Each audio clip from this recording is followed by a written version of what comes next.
মা,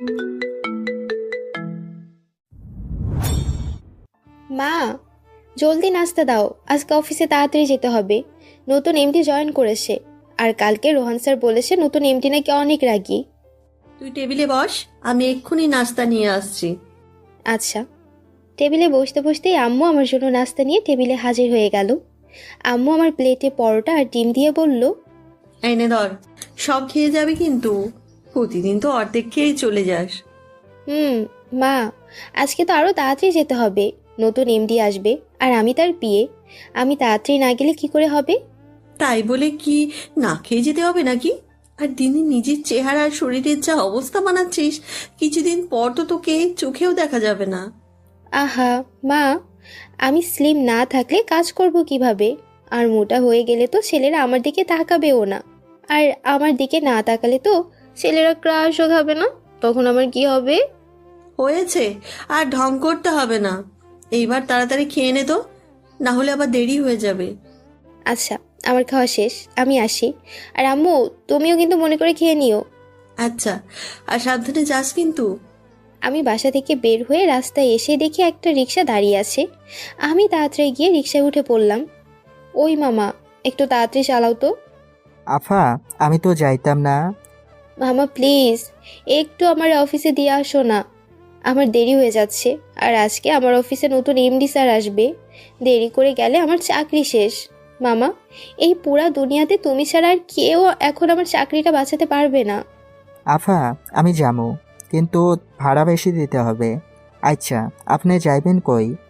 মামা, তুমি এইখানে তাড়াতাড়ি চলো। আচ্ছা। অনেক কষ্ট করে রিক্সাওয়ালা মামাকে যেতে রাজি করালাম। আপনারা তো সব দেখলেনই। আপনাদের তো আমার পরিচয় বলতেই ভুলে গেছি। আমি তানহা আহমেদ। দেখতে অনেক কিউট আর গুলোমুলো, আর সবাই আমাকে শান্ত স্বভাবের মেয়েই বলে।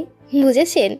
নিজের প্রশংসা নিজেই করছি, না হলে আপনারা বুঝবেন না আমি কেমন। আমাদের ছোট একটা পরিবার, সেখানে আমি আর মা থাকি। আমার বাবা আমাদের সাথে থাকেন না। আমার যখন 4 বছর বয়স, তখন আমার বাবা গাড়ি অ্যাক্সিডেন্টে মারা যায়। আর সেই তখন থেকে অনেক কষ্টে আম্মু একা আমাকে বড় করেছে। কিন্তু আমাকে কখনো কষ্ট পেতে দেয়নি আম্মু। অনেক বিলাসবহুলভাবেই আমাকে বড় করেছে। কারণ বাবা মরে যাওয়ার আগে যথেষ্ট সম্পদ আমাদের জন্য রেখে গিয়েছিল।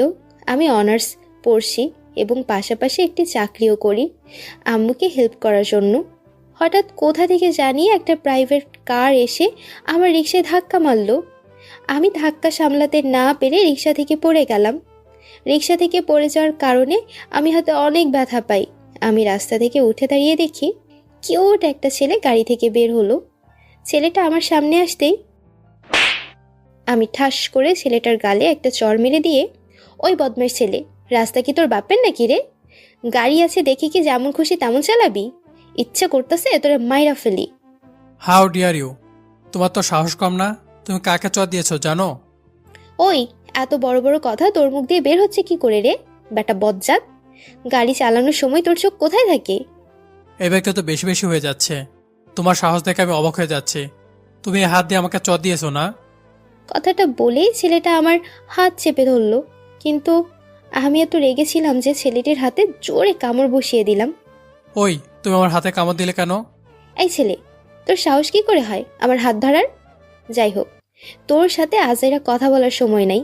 এমনি অফিসের অনেক দেরি হয়ে গেছে বলেই আমি ছেলেটির সামনে থেকে চলে আসলাম। এসে রিক্সাওয়ালা মামাকে মাটি থেকে তুলে জিজ্ঞেস করলাম, মামা, আপনি ঠিক আছেন? হ্যাঁ মা, আমি ঠিক আছি। ঠিক আছে, তাহলে চলেন। হুম। তানহা রিকশা উঠে চলে গেল। ছেলেটি রেগে লাল হয়ে দাঁড়িয়ে আছে। ছেলেটি তো ইচ্ছে করছে তানহাকে মাথার উপরে তুলে একটা আছাড় মারতে। ছেলেটি মনে মনে ভাবছে, আজকে পর্যন্ত এইভাবে আমার সাথে কেউ কোনোদিন কথা বলার সাহস পায়নি। আর এই মেয়েটা আমাকে চর দিয়েছে। মেয়েটাকে শুধু একবার পেয়ে নেই, তখন দেখাবো এই নিহান চৌধুরীর গায়ে হাত তোলার শাস্তি কি। যাই হোক, মেয়েটি কিন্তু অনেক কিউট আর সুইট।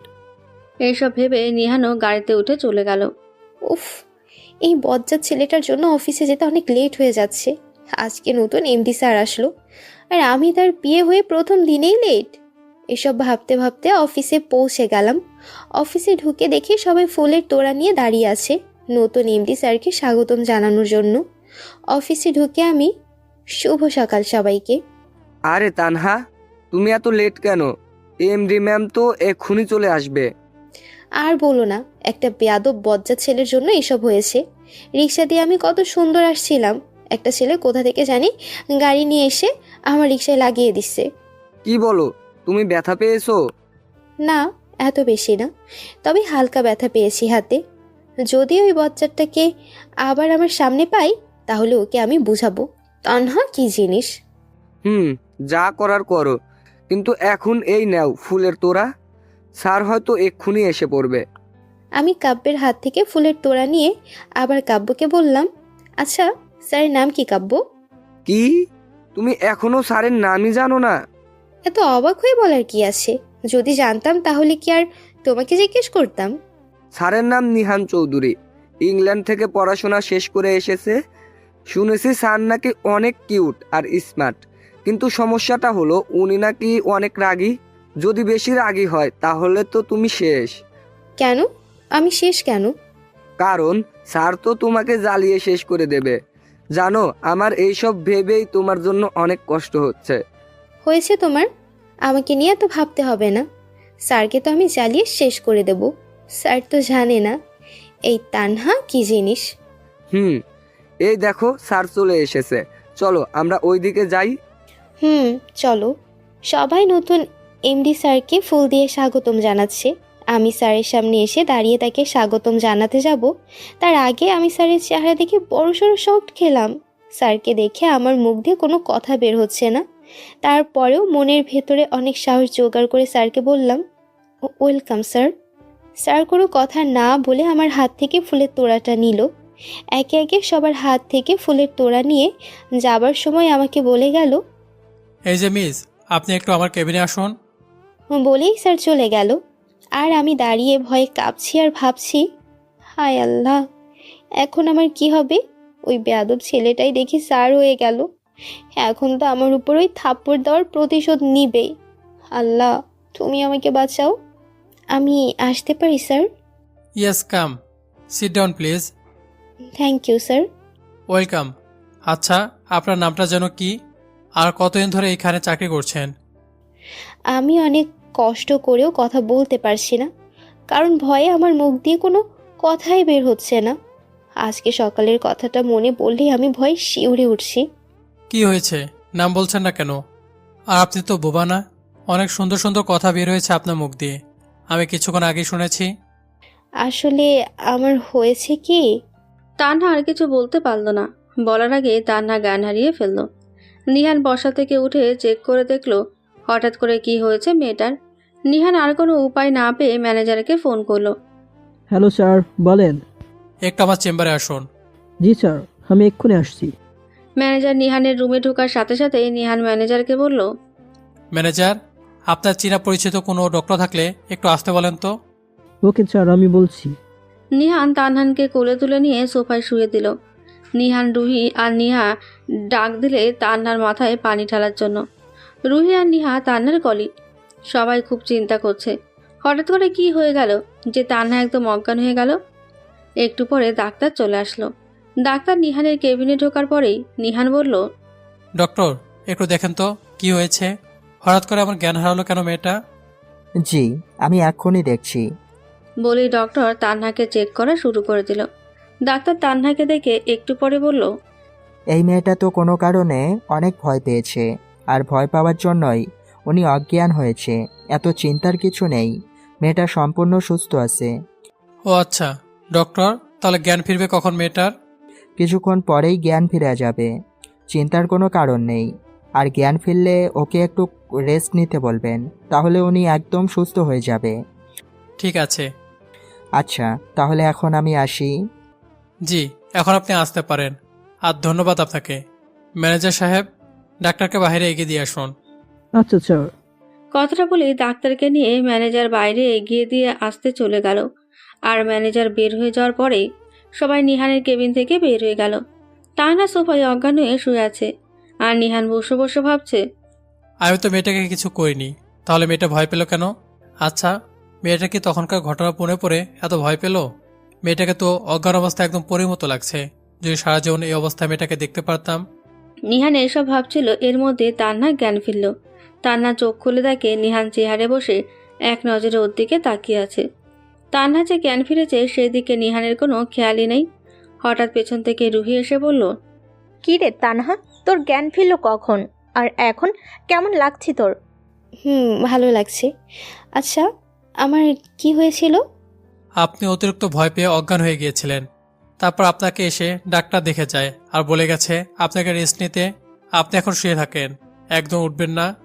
আর আপনার এখন কেমন লাগছে? জি, এখন আমি বেটার ফিল করছি। আর আমার অনেক কাজ পেন্ডিং হয়ে আছে, সো আমাকে যেতে হবে স্যার। ও ঠিক আছে, তাহলে আপনি গিয়ে এখন কাজে মন দেন, আর আমিও কাজ করি। আচ্ছা স্যার। ওই রুহি, চল। চল। কথাটা বলেই আমি রুহিকে নিয়ে আমার ডেস্কে চলে যাচ্ছিলাম, তখন আবার পেছন থেকে ডাক দিল বজ্জারটা। মিস তানহা, যদি আপনার বেশি খারাপ লাগে বা কোনো সমস্যা থাকে তাহলে আপনি বাসা চলে যেতে পারেন। জি না স্যার, আমি একদম ঠিক আছি, আর আমি ঠিকমতো কাজও করতে পারবো। আচ্ছা, তাহলে যান। নিহান স্যারের কথা শুনেই আমি আর রুহি স্যারের কেবিন থেকে বের হয়ে আমার ডেস্কে চলে এলাম। আমি আমার ডেস্কে বসে বসে ভাবছি, এই বজ্জাত ছেলেটা আমাদের নতুন এমডি হতে গেল কেন? আমি তোকে দেখেই ভয় পেয়ে গেছি। আল্লাহই জানে সকালের কাহিনীর জন্য আমাকে কী শাস্তি দেবে। প্রতিশোধ তো নেবে, এইটা আমি 100% শিওর। এত কিউট একটা ছেলের এত রাগ আর জিদ, ভাবা যায় এগুলা? আমি বিড়বিড় করে কথাগুলো বলছিলাম। আমার পাশে যে রুহি বসে আছে এইটা আমি একদমই ভুলে গিয়েছিলাম। রুহি আমাকে বিড়বিড় করে কথা বলতে দেখে বলল, কি রে তানহা, এইভাবে বিড়বিড় করে কি বলছিস? কই কিছু না তো। আচ্ছা, তুই কি দেখে এত ভয় পেলি রে? একেবারে অজ্ঞানী হয়ে গেলি? একটা হনুমান দেখে এত ভয় পেয়ে গিয়েছিলাম রে। তুই কি মজা নিচ্ছিস আমার সাথে? অফিসের ভিতরে হনুমান আসবে কি করে? রুহি মুখ দেখে আমি স্পষ্ট বুঝতে পারছি রুহি অনেক অবাক হয়েছে। আমি সত্যি ওই নিহান হনুমানকে এত ভয় পেয়েছি যে অজ্ঞান হয়ে গেছি। এই কথা তো আর রুহিকে বলা যাবে না, তাহলে উল্টাপাল্টা ভাবতে পারি। রুহি, সত্যি আমি হনুমান দেখে অজ্ঞান হয়ে গিয়েছিলাম, বিশ্বাস কর। তানহা, তোকে আমি অনেক দিন ধরে চিনি। আমার মনে হচ্ছে তুই আমার কাছে কোনো কথা লুকাচ্ছিস। আচ্ছা বলছি, আমি আমাদের নতুন এমডি স্যারকে দেখে ভয় পেয়ে গিয়েছিলাম।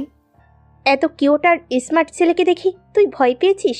স্যারকে দেখে তো ভয় পাওয়ার মতো কিচ্ছু নাই। স্মার্ট আর কিউট তো কি হয়েছে, স্যার একটা হনুমান, আর হনুমানকে দেখলে সবাই ভয় পায়। আচ্ছা, স্যারের সাথে কি তোর কিছু হয়েছে? তেমন কিছু না।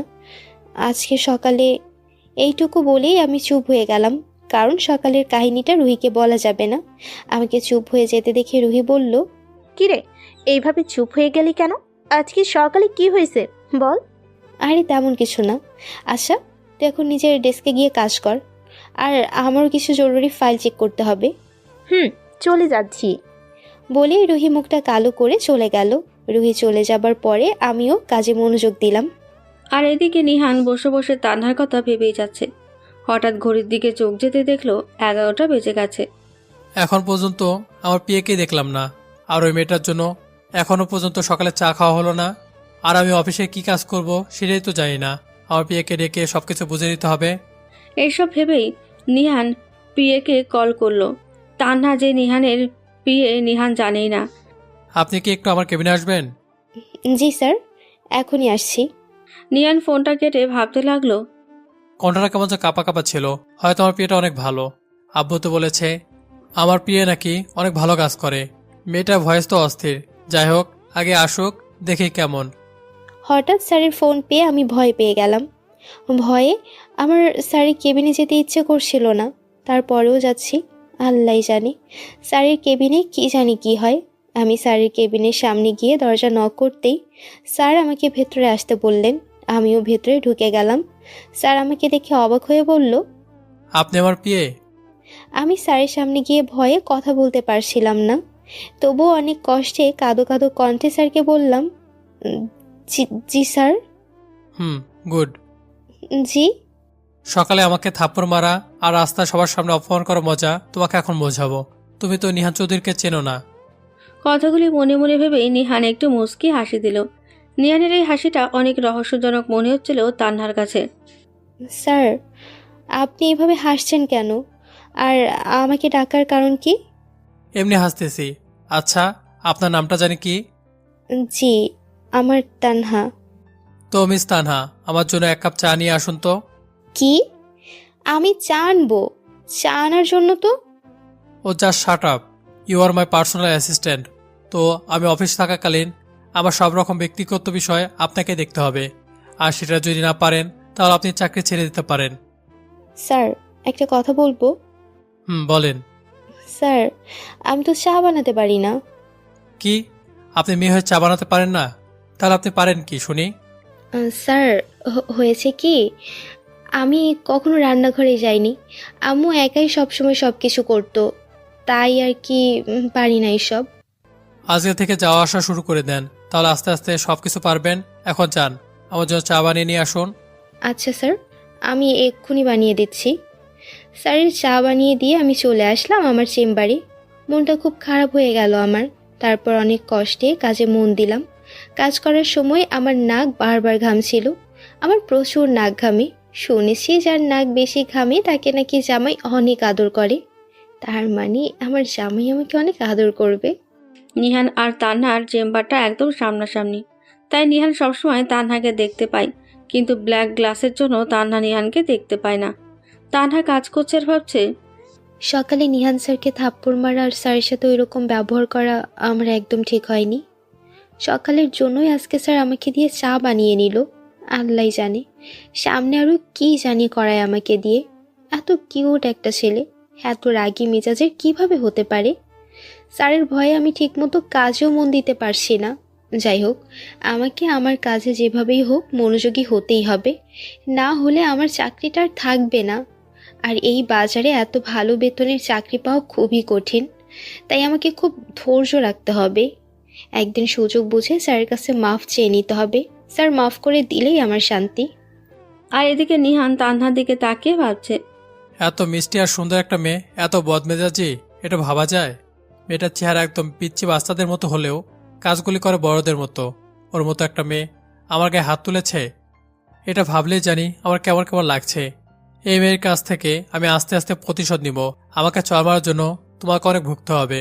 এরপর থেকে আমি তোমার সাথে কি কি করব সেটা তুমি কল্পনাও করতে পারবে না। নিহান এসব ভেবে কাজে মনোযোগ দিল। কিছুক্ষণ পরে আবার তান্নার ডেস্কের দিকে তাকিয়ে দেখল তান্নার কাব্য অনেক হেসে হেসে কথা বলছে। এইটা দেখে নীলের মাথাটা একদম গরম হয়ে গেল। কি মিস তানহা, এইরকম কিউট আর স্মার্ট একজন সুন্দর স্যারের পিয়ে হয়ে কেমন লাগছে তোমার? কেমন লাগছে তাই না? অনেকের থেকে অনেক বেশি ভালো লাগছে। এটা আবার কেমন ভালো লাগা? তাহলে শুনতে চাও এটা কেমন ভালো লাগে? অবশ্যই শুনতে চাই। তাহলে শোনো। তারপরে সকালের সব ঘটনা এবং অফিসে এসেও যা হয়েছে সব কিছু কাব্যকে খুলে বললাম। এই পুরো অফিসের ভেতরে কাব্যই আমার সব থেকে বেশি ক্লোজ ফ্রেন্ড, তাই আর ওর থেকে কিছু লুকাইনি।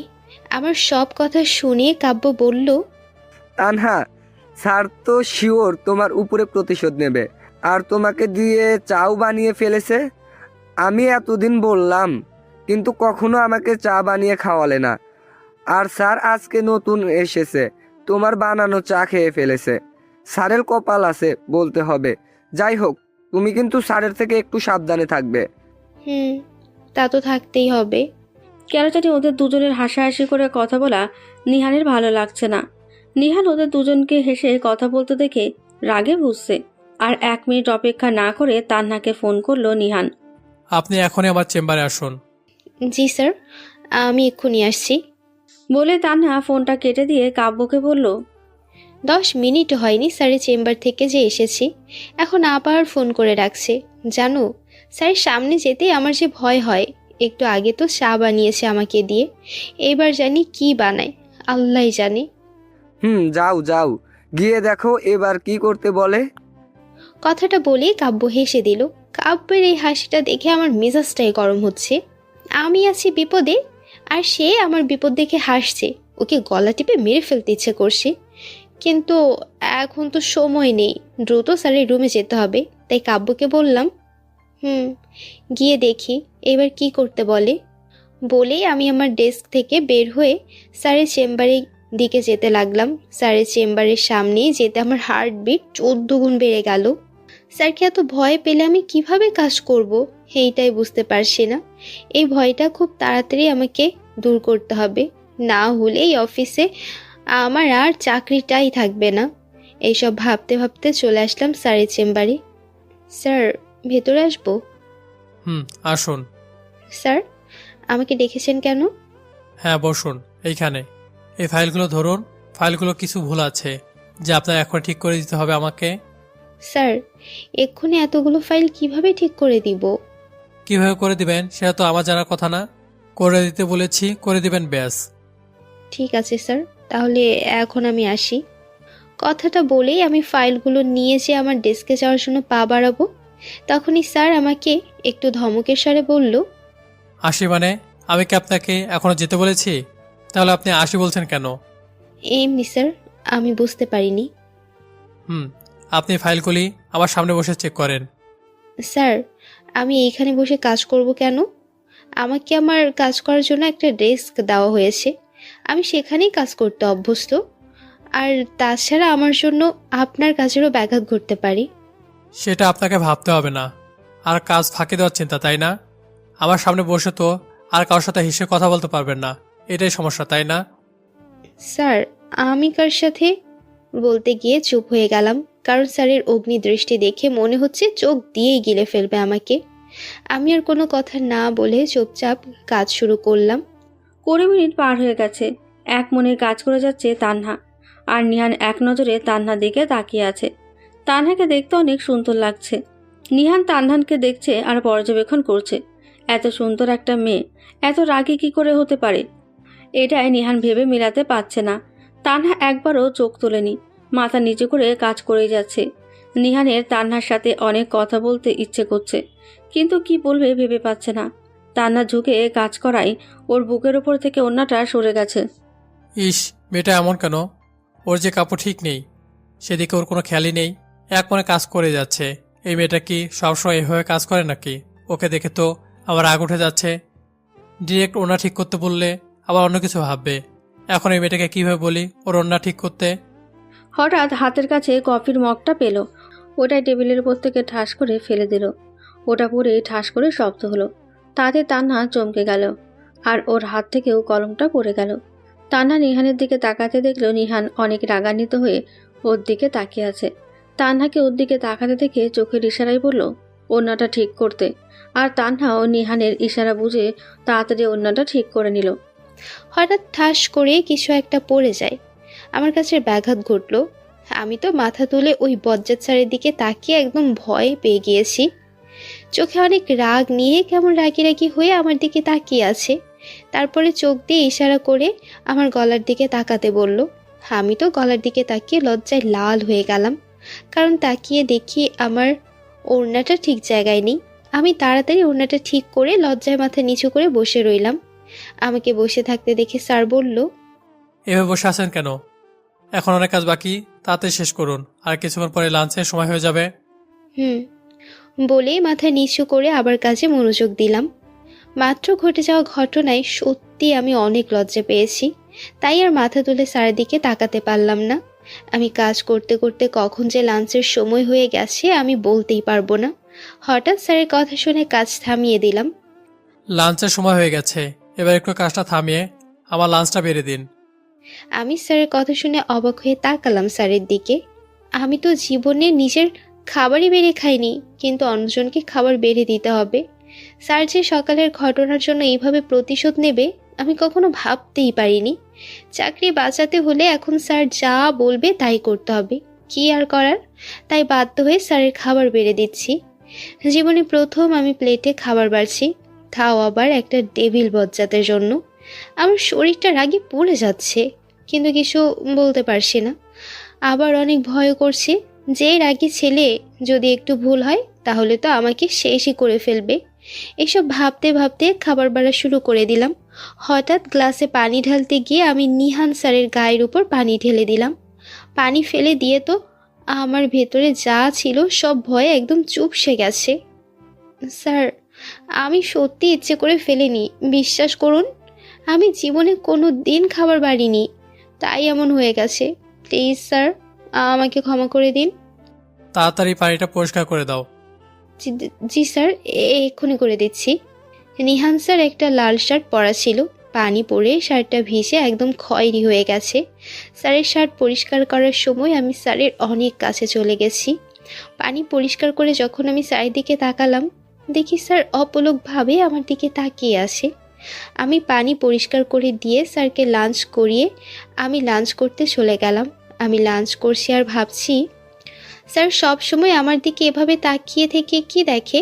কাজ করার সময় বুঝতে পারছিলাম স্যার আমার দিকে এক নজরে তাকিয়ে আছে। ব্যাপারটা কি জানতে হবে। তারপরে আমি লাঞ্চ শেষ করে স্যারের কেবিনে এসে আবার কাজে মনোযোগ দিলাম। আমার কাজ শেষ করতে করতে ছুটির সময় হয়ে গেল। আমি স্যারকে বলে অফিস থেকে বের হয়ে এলাম। অফিস থেকে বের হয়ে দেখি অনেকগুলো রিক্সা দাঁড়িয়ে আছে। আমি গিয়ে একটা রিক্সায় উঠে পড়লাম, আর রিক্সাওয়ালা মামাও চলতে শুরু করে দিল। বাসে যাওয়ার আগেই একটা দোকান থেকে দই কিনে নিলাম, কারণ দই আমার অনেক পছন্দ। সাথে আমার জন্য কিছু চকলেটও কিনে নিলাম, রাতে খাবো এই জন্য। আবার রিক্সাতে উঠে সোজা বাসায় চলে আসলাম। বাসায় এসে সোজা আম্মুর রুমে চলে গেলাম। আমি প্রতিদিন অফিস থেকে বাসায় এসেই আমার আম্মুর সাথে দেখা করে তারপর আমার রুমে যাই, না হলে আমার মনটা ভারী ভারী লাগে। আমি আম্মুর রুমে গিয়ে দেখলাম আম্মু বিছানা পরিষ্কার করছে। মায়ের কাছে দইয়ের বাটি দিয়ে তারপর জিজ্ঞেস করলাম, আম্মু দুপুরে খেয়ে ওষুধ খেয়েছিলে? খেয়েছি। আজকে অনেকগুলো ফুল গাছ এনেছি, ওইগুলো ছাদের টবে রোপণ করব। তুই কি বলিস? আচ্ছা করো। আরেকটা কথা, আজকে কি রহিম চাচি আসেনি? তুমি ঘর গোছাচ্ছ যে? ওর ছোট মেয়ের অনেক জ্বর এসেছে, তাই ওকে নিয়ে ডাক্তারের কাছে যাবে, আর ওই জন্য আমি আজকে আসতে মানা করে দিয়েছি। ও আচ্ছা আম্মু, আমি আমার রুমে যাই, তুমি কাজ শেষ করে দইটা খেয়ে নিও। আচ্ছা যা। আম্মুর রুম থেকে বের হয়ে আমার রুমে এসে ফ্রেশ হতে ওয়াশরুমে চলে গেলাম। প্রতিদিনের মতো আজকে এত ক্লান্ত না থাকলেও অলসতা আজকে খুব আঁকড়ে ধরেছে আমাকে। কোনো রকম ফ্রেশ হয়ে এসে বিছানায় শুয়ে পড়লাম। ল্যাপটপে হালকা সাউন্ডে গান ছেড়ে দিয়ে শুনতে লাগলাম। একটু একটু ঘুম চোখে আসতেই আমি ঘুমিয়ে পড়ি। হঠাৎ আম্মুর চিৎকারের শব্দে আমার ঘুম ভেঙে গেল। আমি চোখ খুলে তাকিয়ে দেখি আম্মু অনেক রাগী দৃষ্টিতে আমার দিকে তাকিয়ে আছে। আমাকে চোখ খুলতে দেখে আম্মু বলল, কি রে, তোর সমস্যা কি? তুই কি দিন দিন নাস্তিক হয়ে যাচ্ছিস? এক ওয়াক্ত নামাজ কালাম পড়ছিস না, ব্যাপার কি? আর এখন মাগরিবের আজান দিচ্ছে আর তুই নাক ডেকে ঘুমাচ্ছিস। জানিস না মাগরিবের আজানের সময় শুয়ে থাকতে হয় না? আম্মু আমি কালকে থেকেই নামাজ পড়ব, আর অফিসে এত পরিমাণ কাজের চাপ দিচ্ছে যে আমি টয়লেটে যাওয়ার সময়টুকুও পাই না, আর তাই কিছুদিন ধরে নামাজ পড়তে পারছি না। চুপ কর, আমি এইসব কিছু শুনতে চাই না। কাজের জায়গায় কাজ থাকবে, আর নামাজ কালামের জায়গায় নামাজ কালাম। আর তুই কালকে থেকে যদি নামাজ না পড়িস তাহলে তোর খাওয়া বন্ধ। নামাজ কালামের জায়গায় নামাজ কালামই থাকবে। ঠিক আছে মা জননী, তাই হবে। এবার অন্তত একটু রেস্ট নিতে দাও আমাকে। নে। তুই তো এখন আমাকে একটুও সময় দিস না। সারাদিন অফিসে থাকিস, আর যতক্ষণ বাসায় থাকিস ততক্ষণ ঘরের ভিতরে নাক ডেকে ঘুমিয়ে থাকিস। ঘুমা তুই। এই কথা বলে আম্মু মনটা একটু খারাপ করে রাগে ফুঁসতে ফুঁসতে চলে গেল। আর আমি বোকার মতো বসে ভাবতে লাগলাম, সত্যিই তো অফিসে কাজের চাপ থাকায় এখন আম্মুকে একটু সময়ও দিতে পারছি না। সারা দিন বাড়িতে একা থাকতে হয়, আর ভালো লাগে না। আর আমিও অফিস থেকে এসে ঘুমিয়ে পড়ি। এই যে আমি এত করে বলি একটু পাশের বাসার আন্টির সাথে গিয়ে গল্প করে এসো, না হলে পাশেই খালামুনিদের বাসা, সেখানে গিয়ে বেরিয়ে আসো, সেটাও করবে না। আম্মুকে নিয়ে তো মহা ঝামেলায় পড়লাম। আম্মুর মন খারাপ থাকলে আমার একদম ভালো লাগে না। আম্মুকে নিয়ে যে কি করি। এই শুক্রবারে আম্মুকে নিয়ে কোথাও ঘুরতে যাওয়া দরকার, তাহলে হয়তো বেচারির মনটা একটু ভালো হবে। এইসব ভেবে উঠে বিছানা থেকে উঠে শুনি মসজিদে মাগরিবের আজান দিচ্ছে। তাই আর বিছানায় বসে না থেকে উঠে ফ্রেশ হয়ে অজু করে আসলাম নামাজ পড়ার জন্য।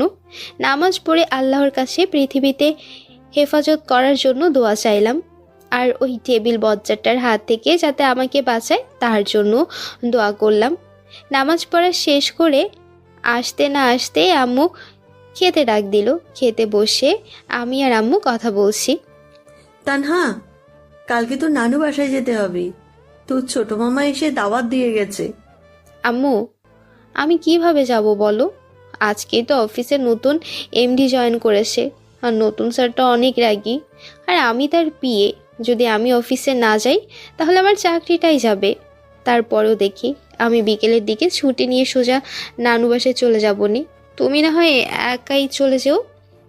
আচ্ছা ঠিক আছে, তুই কিন্তু বিকালে যাবি, আর পরশুদিনে ছুটি নিয়ে আসবি, কারণ কালকে রাতে আমরা থাকবো তোর নানু বাসায়। আর যদি ছুটি না দেয় তাহলে আর তোর এই চাকরি করতে হবে না। আচ্ছা আম্মু, আমি দেখছি কি করা যায়। দেখছি না, আমি যা বলেছি তাই। আমি তোকে কখনো বলিনি চাকরি করার জন্য। তুই নিজের জেদ করে চাকরি করছিস। ঠিক আছে, আমি বিকালে চলে যাব। তুমি একটু দেখে শুনে ভালো মতো যেও। আচ্ছা, এখন তাড়াতাড়ি খা। আমি আর কথা না বাড়িয়ে খাওয়াটা শেষ করে ঘুমাতে চলে গেলাম আমার রুমে। মায়ের কাছে গেলাম না, কারণ আজকে আমার ভালো লাগছে না, অনেক ঘুম পাচ্ছিল। তাই রাতে তাড়াতাড়ি ঘুমানোর জন্য সকালে খুব ভোরে ঘুম ভাঙলো। ঘুম থেকে উঠেই শুনি মসজিদে আজান দিচ্ছে। তাই আর শুয়ে না থেকে ফ্রেশ হয়ে ফজরের নামাজ আদায় করে আম্মুর রুমে গেলাম। আম্মুর রুমে গিয়ে দেখি আম্মু বসে কোরআন শরীফ পাঠ করছে। তাই আমি আম্মুর পাশে গিয়ে চুপ করে বসে কোরআন পাঠ করা শুনতে লাগলাম। অনেক ভালো লাগছে এই সকাল সকাল আল্লাহর বাণী শুনতে। আম্মুর কোরআন পাঠ করা শেষ হলে আমি আম্মুর পাশে বসে কিছুক্ষণ গল্প করলাম। তারপর আম্মু নাস্তা রেডি করলো, আর আমি নাস্তা শেষ করে অফিসের জন্য রেডি হয়ে আবার আম্মুর রুমে আসলাম। আম্মু, আমি অফিসে চলে যাচ্ছি। আর তুমি কখন নানু বাসায় যাবে? এই তো 11টার দিকে বাসা থেকে বের হব। আচ্ছা, তাহলে ভালো মতো যেও, আর পৌঁছে আমাকে ফোন করো, না হলে টেনশন হবে। ঠিক আছে, আর তুই বিকালে অফিস থেকে ছুটি নিয়ে একটু তাড়াতাড়ি চলে আসিস। তোর বড় মামা নাকি তোকে অনেক দেখতে ইচ্ছে হচ্ছে। আচ্ছা, তাহলে এখন আমি আসি আম্মু। যা। আম্মুর সাথে কথা শেষ করে বাসা থেকে বের হয়ে একটা রিকশায় উঠি। অফিসে চলে গেলাম। আজকে আমি অনেক তাড়াতাড়ি অফিসে চলে আসছি। অফিসে এসে নিজের ডেস্কে চলে গেলাম। মিস তানহা, এখন একটু আমার চেম্বারে আসুন তো। জি স্যার, আমি এক্ষুনি আসছি। আমার ডেস্কে বসে আমি কাজ করছিলাম। এমন সময় নিহান স্যার ফোন করে বলল তার চেম্বারে যেতে। তাই বসা থেকে উঠে স্যারের চেম্বারে চলে গেলাম। স্যার, ভেতরে আসবো? আসুন। Good morning sir. স্যার যে ফোনে কথা বলছিল এটা আমি খেয়ালই করিনি। স্যারকে গুড মর্নিং বলায় কেমন রাগান্বিত আর বিরক্তির দৃষ্টিতে কিছুক্ষণ তাকিয়ে থেকে তারপর বলল, গুড মর্নিং। স্যার আরও কিছুক্ষণ ফোনে কথা বলল। আমি ততক্ষণ চুপ করে দাঁড়িয়েই ছিলাম। স্যার কথা বলে শেষ করে আমাকে বলল, এইসব কি, আপনি কি অন্ধ? দেখতে পাননি আমি ফোনে কথা বলছি? কথা বলা শেষ হওয়ার পর আপনার গুড মর্নিং বলা উচিত ছিল।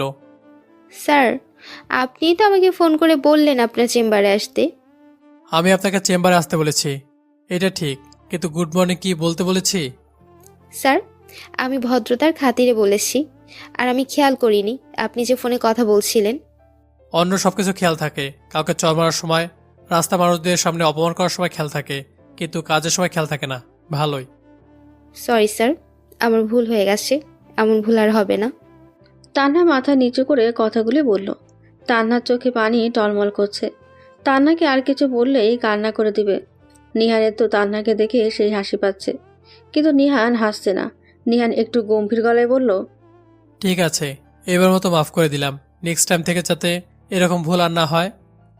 আচ্ছা স্যার, আমাকে আপনার চেম্বারে আসতে বলেছিলেন কেন? ও, আমি তো ভুলেই গিয়েছিলাম। আপনাকে আমার জন্য এক কাপ চা করে নিয়ে আসার জন্য ডেকেছি। শুরু হয়ে গেছে ওনার হুকুম। ইচ্ছে করছে মাথাটা একদম ফাটিয়ে দিই। আমি তার পিয়ে বলে আমাকে দিয়ে সব কাজ করাতে হবে নাকি? আমি জীবন এইসব কাজ করি নাই, আর এখন চাকরি করছি বলে এইসব কাজ করতে হচ্ছে। এই বজ্জারটার বউ যে হবে তার অবস্থা বড়টা বাজিয়ে দিবে। আহারে, তার জন্য আমার অনেক কষ্ট হচ্ছে। বেচারির জীবনটা এই বজ্জাটার হুকুম শুনতে শুনতেই শেষ হয়ে যাবে। আল্লাহ, তুমি আমাকে এমন জামাই দিও না।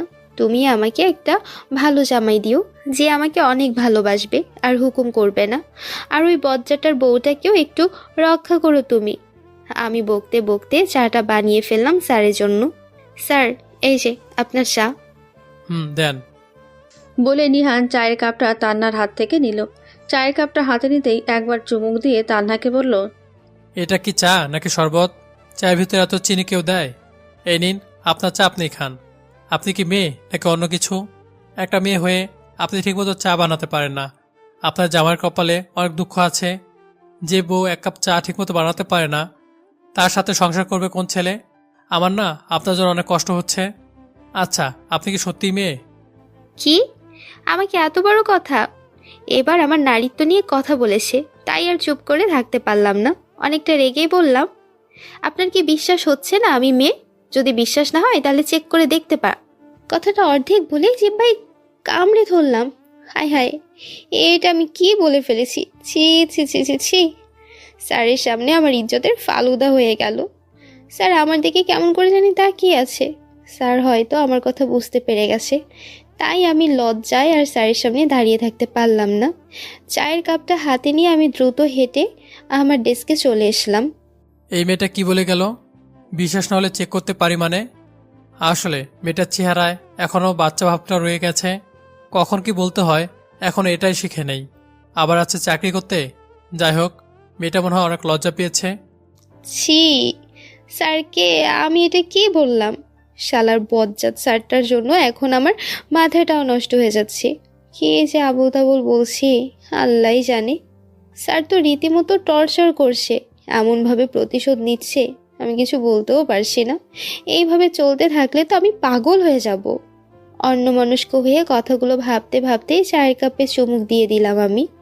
চায়ে চুমুক দেওয়ার সাথে সাথেই আমার মনে পড়ে গেল, এটা যে স্যারের এটো চা। ছি! ওই বজ্জার টেবিলটার খাওয়া চা আমি খাচ্ছি।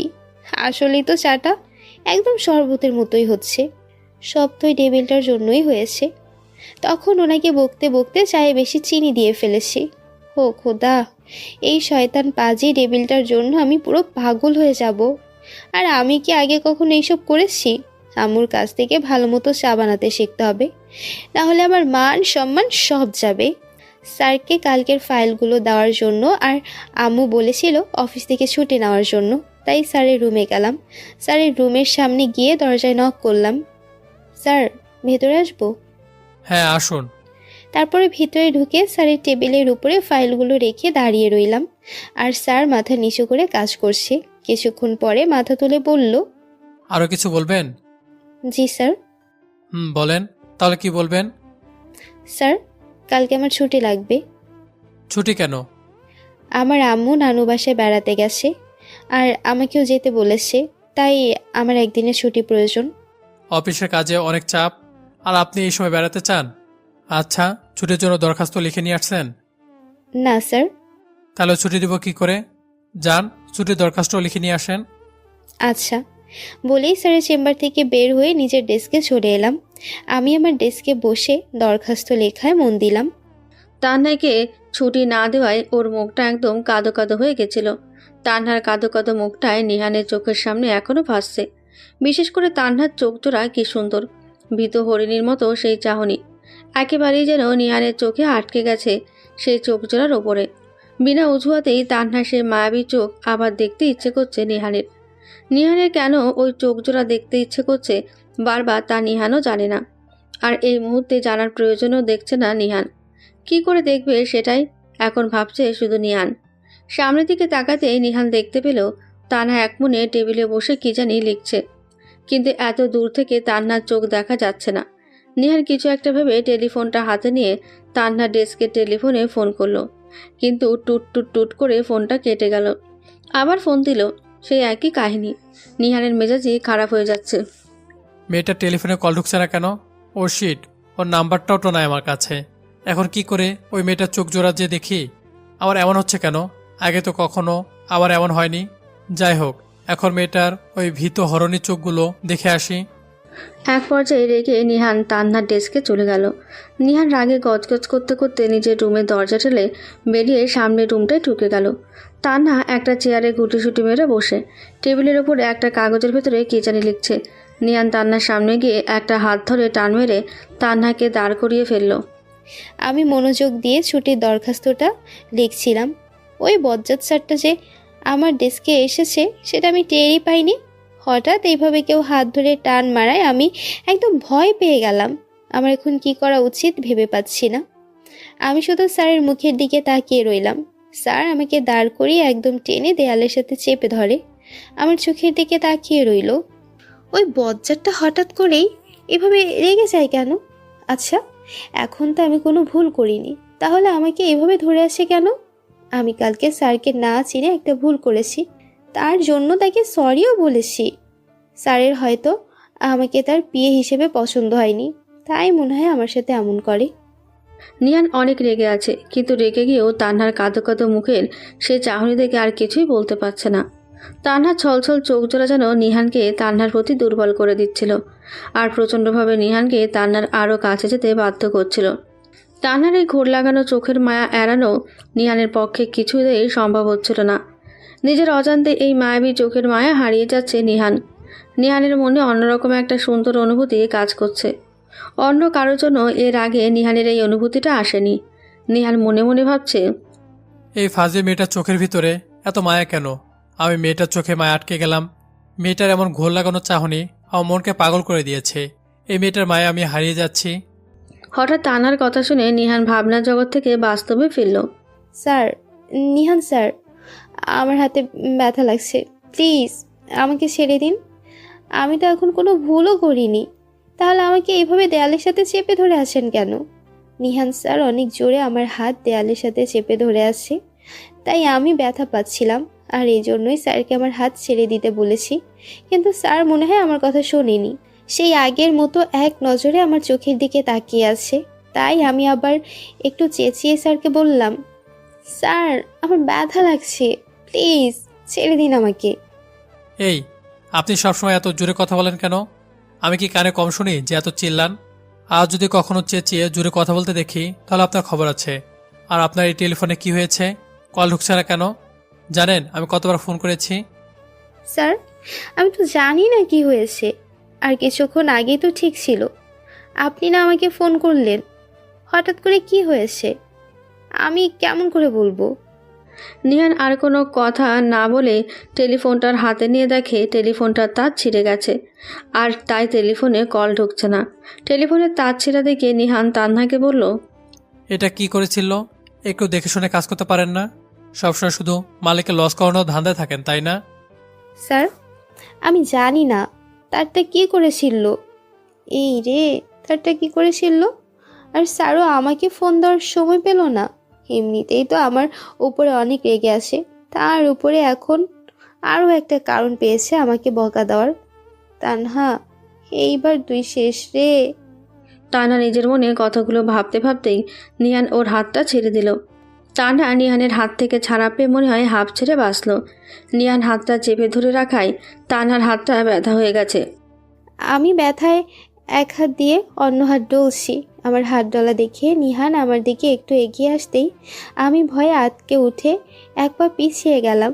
আমার এভাবে ভয়ে আতকে উঠতে দেখে নিহান ভ্রুকুচকে আমার দিকে তাকিয়ে, এই যে মিস তানহা, সমস্যা কি আপনার? এইভাবে ভয় পেয়ে গেলেন কেন? না স্যার, আমার আর কোনো সমস্যা নেই। আর আমি কোথায় ভয় পেলাম?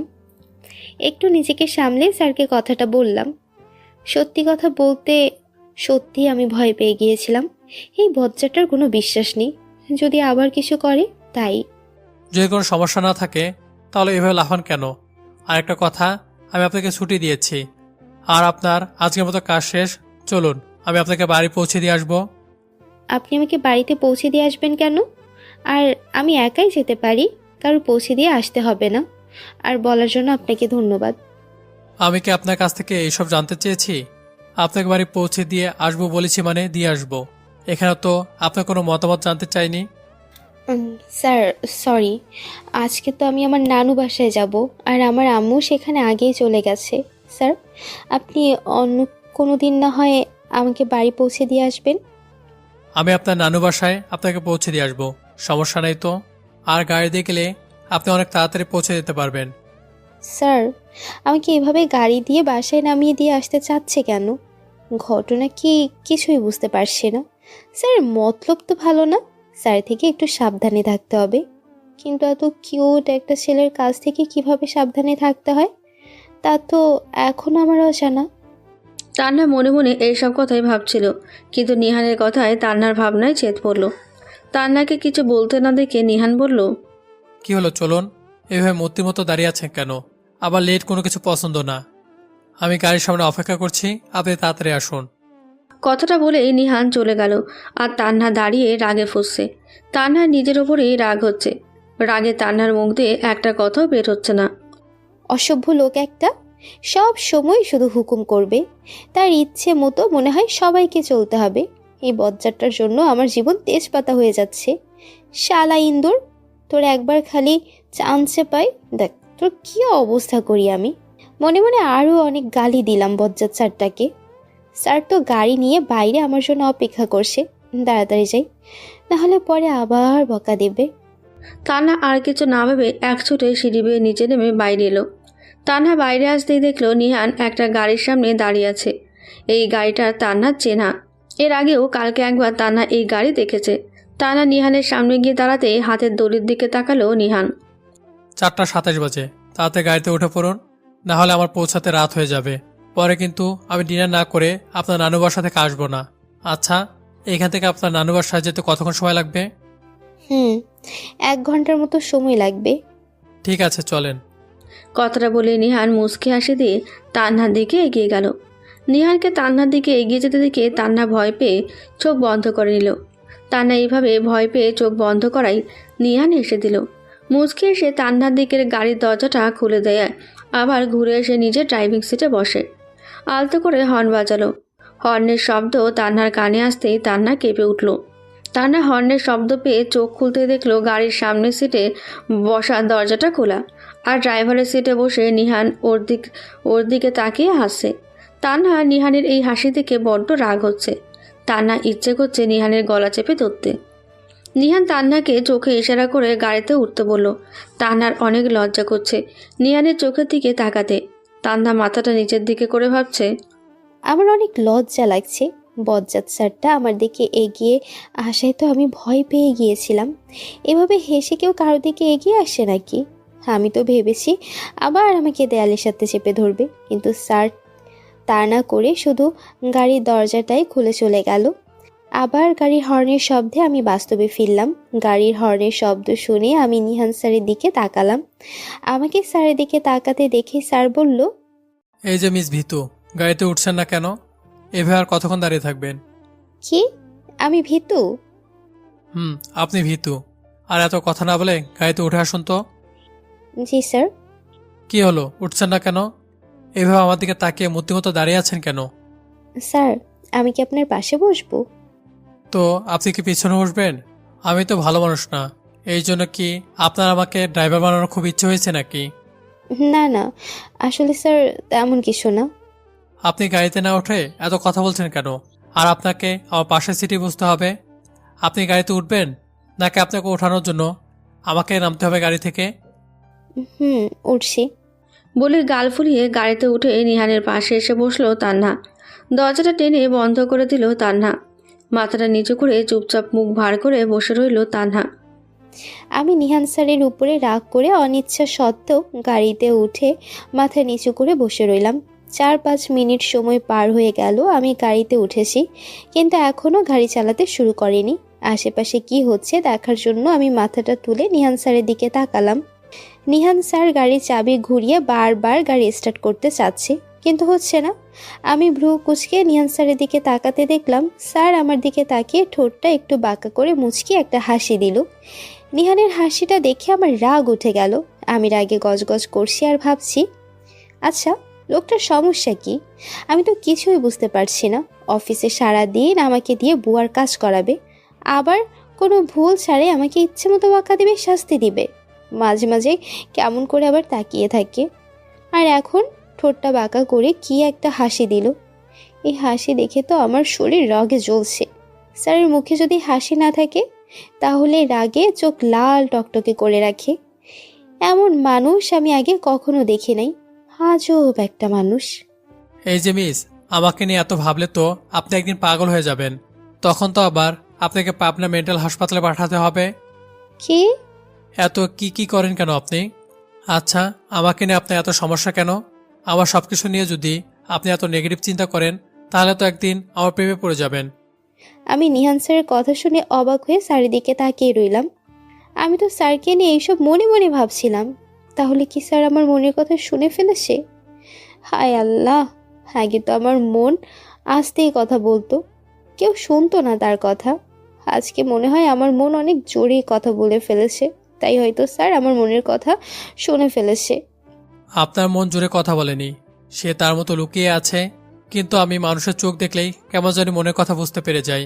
আর এমন হা করে আমার দিকে তাকিয়ে আছেন কেন? স্যারের শেষের কথাটা শুনে আমি তাড়াতাড়ি করে স্যারের দিক থেকে মুখ ঘুরিয়ে রাস্তার দিকে তাকালাম। রাস্তার দিকে তাকিয়ে ভাবছি, এই বজ্জাত স্যারটা এমন কেন? আচ্ছা, এভাবে সত্যি কারোর মনের কথা বোঝা যায়? আমি যে মনে মনে সবসময় স্যারকে বকা দিই, তা কি স্যার বুঝতে পেরে যায়? ইস, এসব ভেবে তো আমার দম বন্ধ হয়ে আসছে। তানা এসব ভাবছিল, এমন সময় কারো হাতের আলতো স্পর্শে চমকে তাকাতে দেখলেও নিহান একদম ওর কাছে চলে এসেছে। নিহানকে ওর এত কাছে আসতে দেখে তান্না ভয়ে চোটে কিছু বলতে না পেরে দ্রুতগতিতে চোখ বন্ধ করে ফেলল। আমি আমার শরীরে কিছু একটার বাঁধন অনুভব করতে চোখ খুলে তাকালাম। চোখ খুলে দেখি নিহান আমার থেকে সরে আবার নিজের সিটে বসে পড়েছে। আর আমি কিসের বাঁধন অনুভব করেছি তা দেখার জন্য নিজের দিকে তাকিয়ে দেখি আমার সিট বেল্ট বাঁধা। আমি নিহানের দিকে ঘুরে কিছু বলতে গিয়েও বলতে পারলাম না, কারণ নিহানের ঠোঁটের কোণে এখনও সেই আত্মা কাঁপানো বাঁকা হাসিটা ফুটে আছে। আমার এবার নিহানের এই হাসি দেখে রাগ হচ্ছে, আর একবার ভালোই লাগছে। আচ্ছা, আপনাকে একটা কথা বলবো। বলুন। আপনি যে এখনো বাচ্চা আছেন, এটা কি আপনি জানেন? আমি জানি না, কিন্তু সবাই আমাকে বলে আমি নাকি এখনো বাচ্চা, শুধু হাতে পাই নাকি বড় হয়েছি। যারা এই কথাগুলো বলে একদম ঠিক বলে। আপনি এখনো বাচ্চা মেয়ে আছেন। আচ্ছা, এই বাচ্চা মেয়েটাকে কি আমি তুমি করে বলতে পারি? আপনি বয়সে আমার থেকে বড়, আবার আপনি আমার অফিসের বস, আপনি অবশ্যই আমাকে তুমি বলতে পারেন। আপনার কোনো আপত্তি নেই তো? আরে না, এইখানে আমার আপত্তি থাকবে কেন? না থাকলে ভালো। আচ্ছা, তুমি কি সিঙ্গেল? জি, কি বললেন? আমি আপনার কথাটা শুনি নাই, আরেকবার বলবেন প্লিজ? আমি বলেছি তোমার কি কোনো ছেলের সাথে সম্পর্ক আছে, মানে তুমি কি কারোর সাথে প্রেম টেম করো নাকি? স্যার, হঠাৎ করে আপনার এইসব জানার ইচ্ছে হলো কেন? আরে এমনিতে জানতে চাচ্ছি। তুমি দেখতে মার্শাল্লাহ, তোমার মতো সুন্দর মেয়ের তো বিএফ থাকতেই পারে, আবার নাও থাকতে পারে। কারণ তোমার যে রাগ উঠলে হয়তো বিএফকে বকে শেষ করে দাও। আর বিএফ যদি তোমার সামনে থাকে তাহলে হয়তো তোমার জ্বালা বেচারা এমনিতেই মরে যাবে। তাই আর কি এসব জানতে ইচ্ছে হলো। সরি, আমার কোনো বয়ফ্রেন্ড নেই। আর আপনার এইসব জানার ইচ্ছে হলো কেন? এমনি জানতে ইচ্ছে হয়েছে। আচ্ছা, তাহলে তোমার মতো একটা সুন্দর মেয়ে এখনো সিঙ্গেল? এতক্ষণ নিহান স্যার আর আমি গাড়ির ভেতরে বসে কথা বলছিলাম। আমার নানু বাসার সামনে এসে পড়ায় আমি স্যারকে বললাম গাড়িটা থামাতে। স্যার আমার কথা শুনে সাথে সাথেই গাড়িটা থামালো। এটা কি তোমার নানুর বাসা? আচ্ছা, আপনি অবাক হলেন কেন আমার নানুর বাসা দেখে? আপনি কি এর আগে এই বাসায় এসেছেন নাকি? আরে তেমন কিছু না। কথাটা বলে নিহান গাড়ি থেকে নামলো। নিহানকে নামতে দেখে আমিও সাথে সাথে গাড়ি থেকে নেমে নিহানের পাশে এসে দাঁড়ালাম। স্যার, ধন্যবাদ আপনাকে। আজকে আপনি আমার অনেক বড় উপকার করেছেন। আপনার জন্যই এত তাড়াতাড়ি চলে আসতে পারলাম, না হলে তো আমি এখনো ঢাকা শহরে জ্যামেই আটকে থাকতাম। আরে এই জন্য ধন্যবাদ দেওয়ার কোনো প্রয়োজন নেই, আমার এটা দায়িত্ব, কারণ তুমি আমার অফিসে চাকরি করো। আচ্ছা, এই বাড়িটা কি তোমার নানুর বাড়ি? জি স্যার, এটাই আমার নানু বাড়ি। কেন স্যার, কি হয়েছে? না কিছু না। আচ্ছা, তোমার আম্মুর নাম কি? আমার আম্মুর নাম রাবেয়া। কি, তোমার আম্মুর নাম রাবেয়া? স্যার, আপনি আমার আম্মুর নাম শুনে অবাক হলেন কেন? তুমি রাবেয়া খালামণির মেয়ে? তার মানে তুমি আমার সে একমাত্র খালাতো বোন? আমি আপনার খালাতো বোন মানে? কি বলছেন এসব? আমি কিছুই তো বুঝতে পারছি না। রাশেদা নামে তোমার কোনো খালামণি আছে? জি আছে। আমি তার ছেলে। আমি ছোট থাকতে ইংল্যান্ডে চলে যাই আমার ছোট চাচুর কাছে, আর ওইখানে বড় হয়েছি। আর এর জন্যই তুমি আমাকে কখনো দেখোনি। আমি যখন ইংল্যান্ডে চলে গিয়েছিলাম তুমি তো বাচ্চা ছিলে, তাই হয়তো আমার কথা মনে নাই। এবার আপনাকে চিনতে পেরেছি। খালামণি সব সময় আপনার কথা বলতো। আপনার ছোটবেলার অনেক ছবি দেখিয়েছে আমাকে, কিন্তু কে জানে বড় হয়ে আপনি এমন বজ্জাত হবেন। বজ্জাত হব মানে? ওই, তুমি কি বোঝাতে চাচ্ছ? আরে, মুখ ফসকে এটা কি বের হয়ে গেল? যেভাবেই হোক এখন কথাটা ঘোরাতে হবে। হায় আল্লাহ, স্যার এখানে দাঁড়িয়ে কথা বলতে বলতে আমার পা ব্যথা হয়ে গেছে। স্যার, আমরা ভিতরে যাই। এটা তো আপনারও নানুর বাসা। হুম, আম্মু তো একটু আগে ফোন করে বলল অফিস থেকে যেন সোজা নানুর বাসা চলে আসি। যাই হোক, তোমাকে নামিয়ে দিয়ে লাভই হয়ে গেল। আর তুমি যে আমার একমাত্র খালাতো বোন সেটাও জানা হয়ে গেল। স্যার, এবার ভিতরে চলুন। কথাটা বলেই আমি স্যারের সামনে থেকে বাসার ভিতরে ঢুকে কলিং বেল চাপ দিলাম। একটু পরেই আমার ছোট মামুনি এসে দরজাটা খুলে দিল। নিহান স্যারও আমার পাশেই দাঁড়িয়েছিল। মামুনি তো নিহান স্যারকে দেখে চমকে গেল। অনেক অদ্ভুতভাবে স্যারের দিকে তাকিয়ে আছে। কি রে তানহা, তুই নিহানের সাথে এলি কি করে? তোরা কি একে অপরকে চিনিস? না, মাত্রই জানলাম স্যার যে আমার খালাতো ভাই হয়। তুই নিহানকে স্যার বলছিস কেন? কাহিনী কি রে? আসলে হয়েছে কি, আমি ওনার অফিসে চাকরি করি, আর আমি জানতাম না উনি যে আমার খালাতো ভাই। ও ইস রে, এই দেখ, আমি তোদের বাইরে দাঁড় করিয়ে রেখেছি। আমার বাবাটা কত বছর পরে আমাদের বাসায় এলো। বাবা, ভিতরে আসো। হ্যাঁ। নিহান বাসার ভেতরে ঢুকে দেখে তার নানু, নানি, আম্মু, খালামণি সহ সবাই একসাথে বসে গল্প করছে। নিহান বাসায় ঢুকে নানুকে সালাম করে জড়িয়ে ধরে কান্না করে দিল। তুই কান্না করছিস কেন? সেই ছোটবেলায় তোমাকে দেখে গিয়েছিলাম। জানো নানু ভাই, আমি আব্বু আম্মুর থেকেও তোমাকে বেশি মিস করেছি, কারণ তুমি তো ছোটবেলায় আমার একমাত্র খেলার সাথী ছিলে। আরে বোকা ছেলে, এই জন্য কি কান্না করতে হবে নাকি? আর দেশে ফিরে অফিসে জয়েন করলে শুনলাম। এত তাড়াহুড়ো কিসের তোর? কিছুদিন আগে দেশটা ভালো মতো ঘুরে পরে না হয় অফিসে জয়েন করতি। নানু ভাই, তুমি তো জানো অযথা সময় নষ্ট করা আমি একদম পছন্দ করি না। তাই আর কি, অযথা সময় নষ্ট না করে অফিসে জয়েন করে ফেললাম। তোর যা ভালো মনে হয়। কি রে তাহানা, নানা ভাই, তুই এরকম মুখ ফুলিয়ে আমার থেকে দূরে বসে আছিস কেন? এদিকে আয়, তোকে নিহার সঙ্গে পরিচয় করিয়ে দিই। নানু, এই বজ্জাত মেয়েটার সাথে তুমি আমার পরিচয় করে দিবে? তুমি কি জানো ও আমার সাথে কি করেছে? ওই, আপনি আমাকে বজ্জাত বলছেন কেন? আর গাড়ির ভেতরে তো কত সুন্দর করে কথা বলছিলেন, আর এখন সবার সামনে আমাকে বজ্জাত বলছেন? আপনাকে তো চিবিয়ে খেয়ে ফেলতে ইচ্ছে করছে। আপনার কপাল ভালো, এখানে এতগুলো লোক আছে, না হলে যে আমি আপনার কি করতাম। ওই, তুমি আবার কি করবা? আর এখানে এতগুলো লোক দেখে কি তোমার সাহস বেড়ে গেছে? আর তোমার মতো বাচ্চা মেয়েকে আমি চিবে খেয়ে ফেলবো। তোরা কি একে অপরকে চিনিস? চিনি। জানো এই বজ্জাত মেয়েটা আমার সাথে কি করেছে? না বললে জানবো কি করে? তাহলে শোনো, আমি প্রথম দিন যখন অফিসে যাই সেদিন ভুলে একটা রিক্সার সাথে আমার গাড়ি অ্যাক্সিডেন্ট হয়। পরে তো সব আপনারা জানেনই। তাহানা তোকে চড় মেরেছে? আমার তাহানা নানু ভাইয়ের সাহস আসে বলতে হবে। তোর মতো একটা হ্যান্ডসাম ছেলেকে চড় মারা কি আর সহজ কথা? যাই হোক, সবার উদ্দেশ্যে আমি একটা কথা বলতে চাই। এতক্ষণ সবাই নিহান আর তান্না ঝগড়া দেখছিল আর হাসছিল। তান্নার নানুর কথা শুনে সবাই সিরিয়াস হয়ে নানুর দিকে তাকিয়ে, আমার তো অনেক বয়স হয়েছে, হয়তো আর বেশি দিন বাঁচবো না। তোমাদের মনে আসে যখন তাহানা আর নিহানের ছোট, তখন রাবে আর রাধেশা ওদের বিয়ে ঠিক করে রেখেছিল। আমি চাই আমি বেঁচে থাকতে ওদের বিয়ে দেখে যেতে, আর আজকে ওদের রেজিস্ট্রি করিয়ে দেই, আর সামনের সপ্তাহে না হোক বড় করে অনুষ্ঠান করে বিয়ে দিব। তোমরা কি বলো? এইভাবে হুটহাট করে কি আর এইসব হবে? সপ্তাহখানিক সময় নিয়ে এসব করলে ভালো হয় না? ছেলে আর মেয়েরও তো একটা মতামত আছে, তাই না? আমি এত কিছু জানি না। আজকে রেজিস্ট্রি হবে মানে হবেই। ওই রফিক, তোকে না সব ব্যবস্থা করে রাখতে বলেছিলাম। বাবা, তুমি টেনশন করো না, আমি সব আগে থেকে ব্যবস্থা করে রেখেছি। বাবা, আগের থেকেই সবকিছু ব্যবস্থা করে রেখেছো মানে? আমি তো টাকা মাথা কিছুই বুঝতে পারছি না। রাশেদা আমাকে কিছুদিন আগেই বলেছে নিহান দেশে ফিরে আসছে, আর তখন থেকেই আমি নিহান আর তাহানা নানু ভাইয়ের বিয়ের কথা রাশেদকে বলি। আসলে এত কিছুর ভিতরে তোকে তো সব কিছু বলতেই ভুলে গিয়েছিলাম। আর আজকে নিহান আর তাহানার রেজিস্ট্রেশন করানোর জন্য সবাইকে একত্রিত করেছে। আর রফিককে আমি আগেই থেকে বলে রেখেছি সব কিছু যেন রেডি করে রাখে। আমি জানি নিহান আর তাহানা কখনোই আমার কথার অবাধ্য হবে না। কি ঠিক বলেনি? কিন্তু এই মেয়েটাকে বিয়ে করলে তো আমার জীবন তেজপাতা বানিয়ে দিবে। ওই আমার বউই গেছে আপনাকে বিয়ে করতে।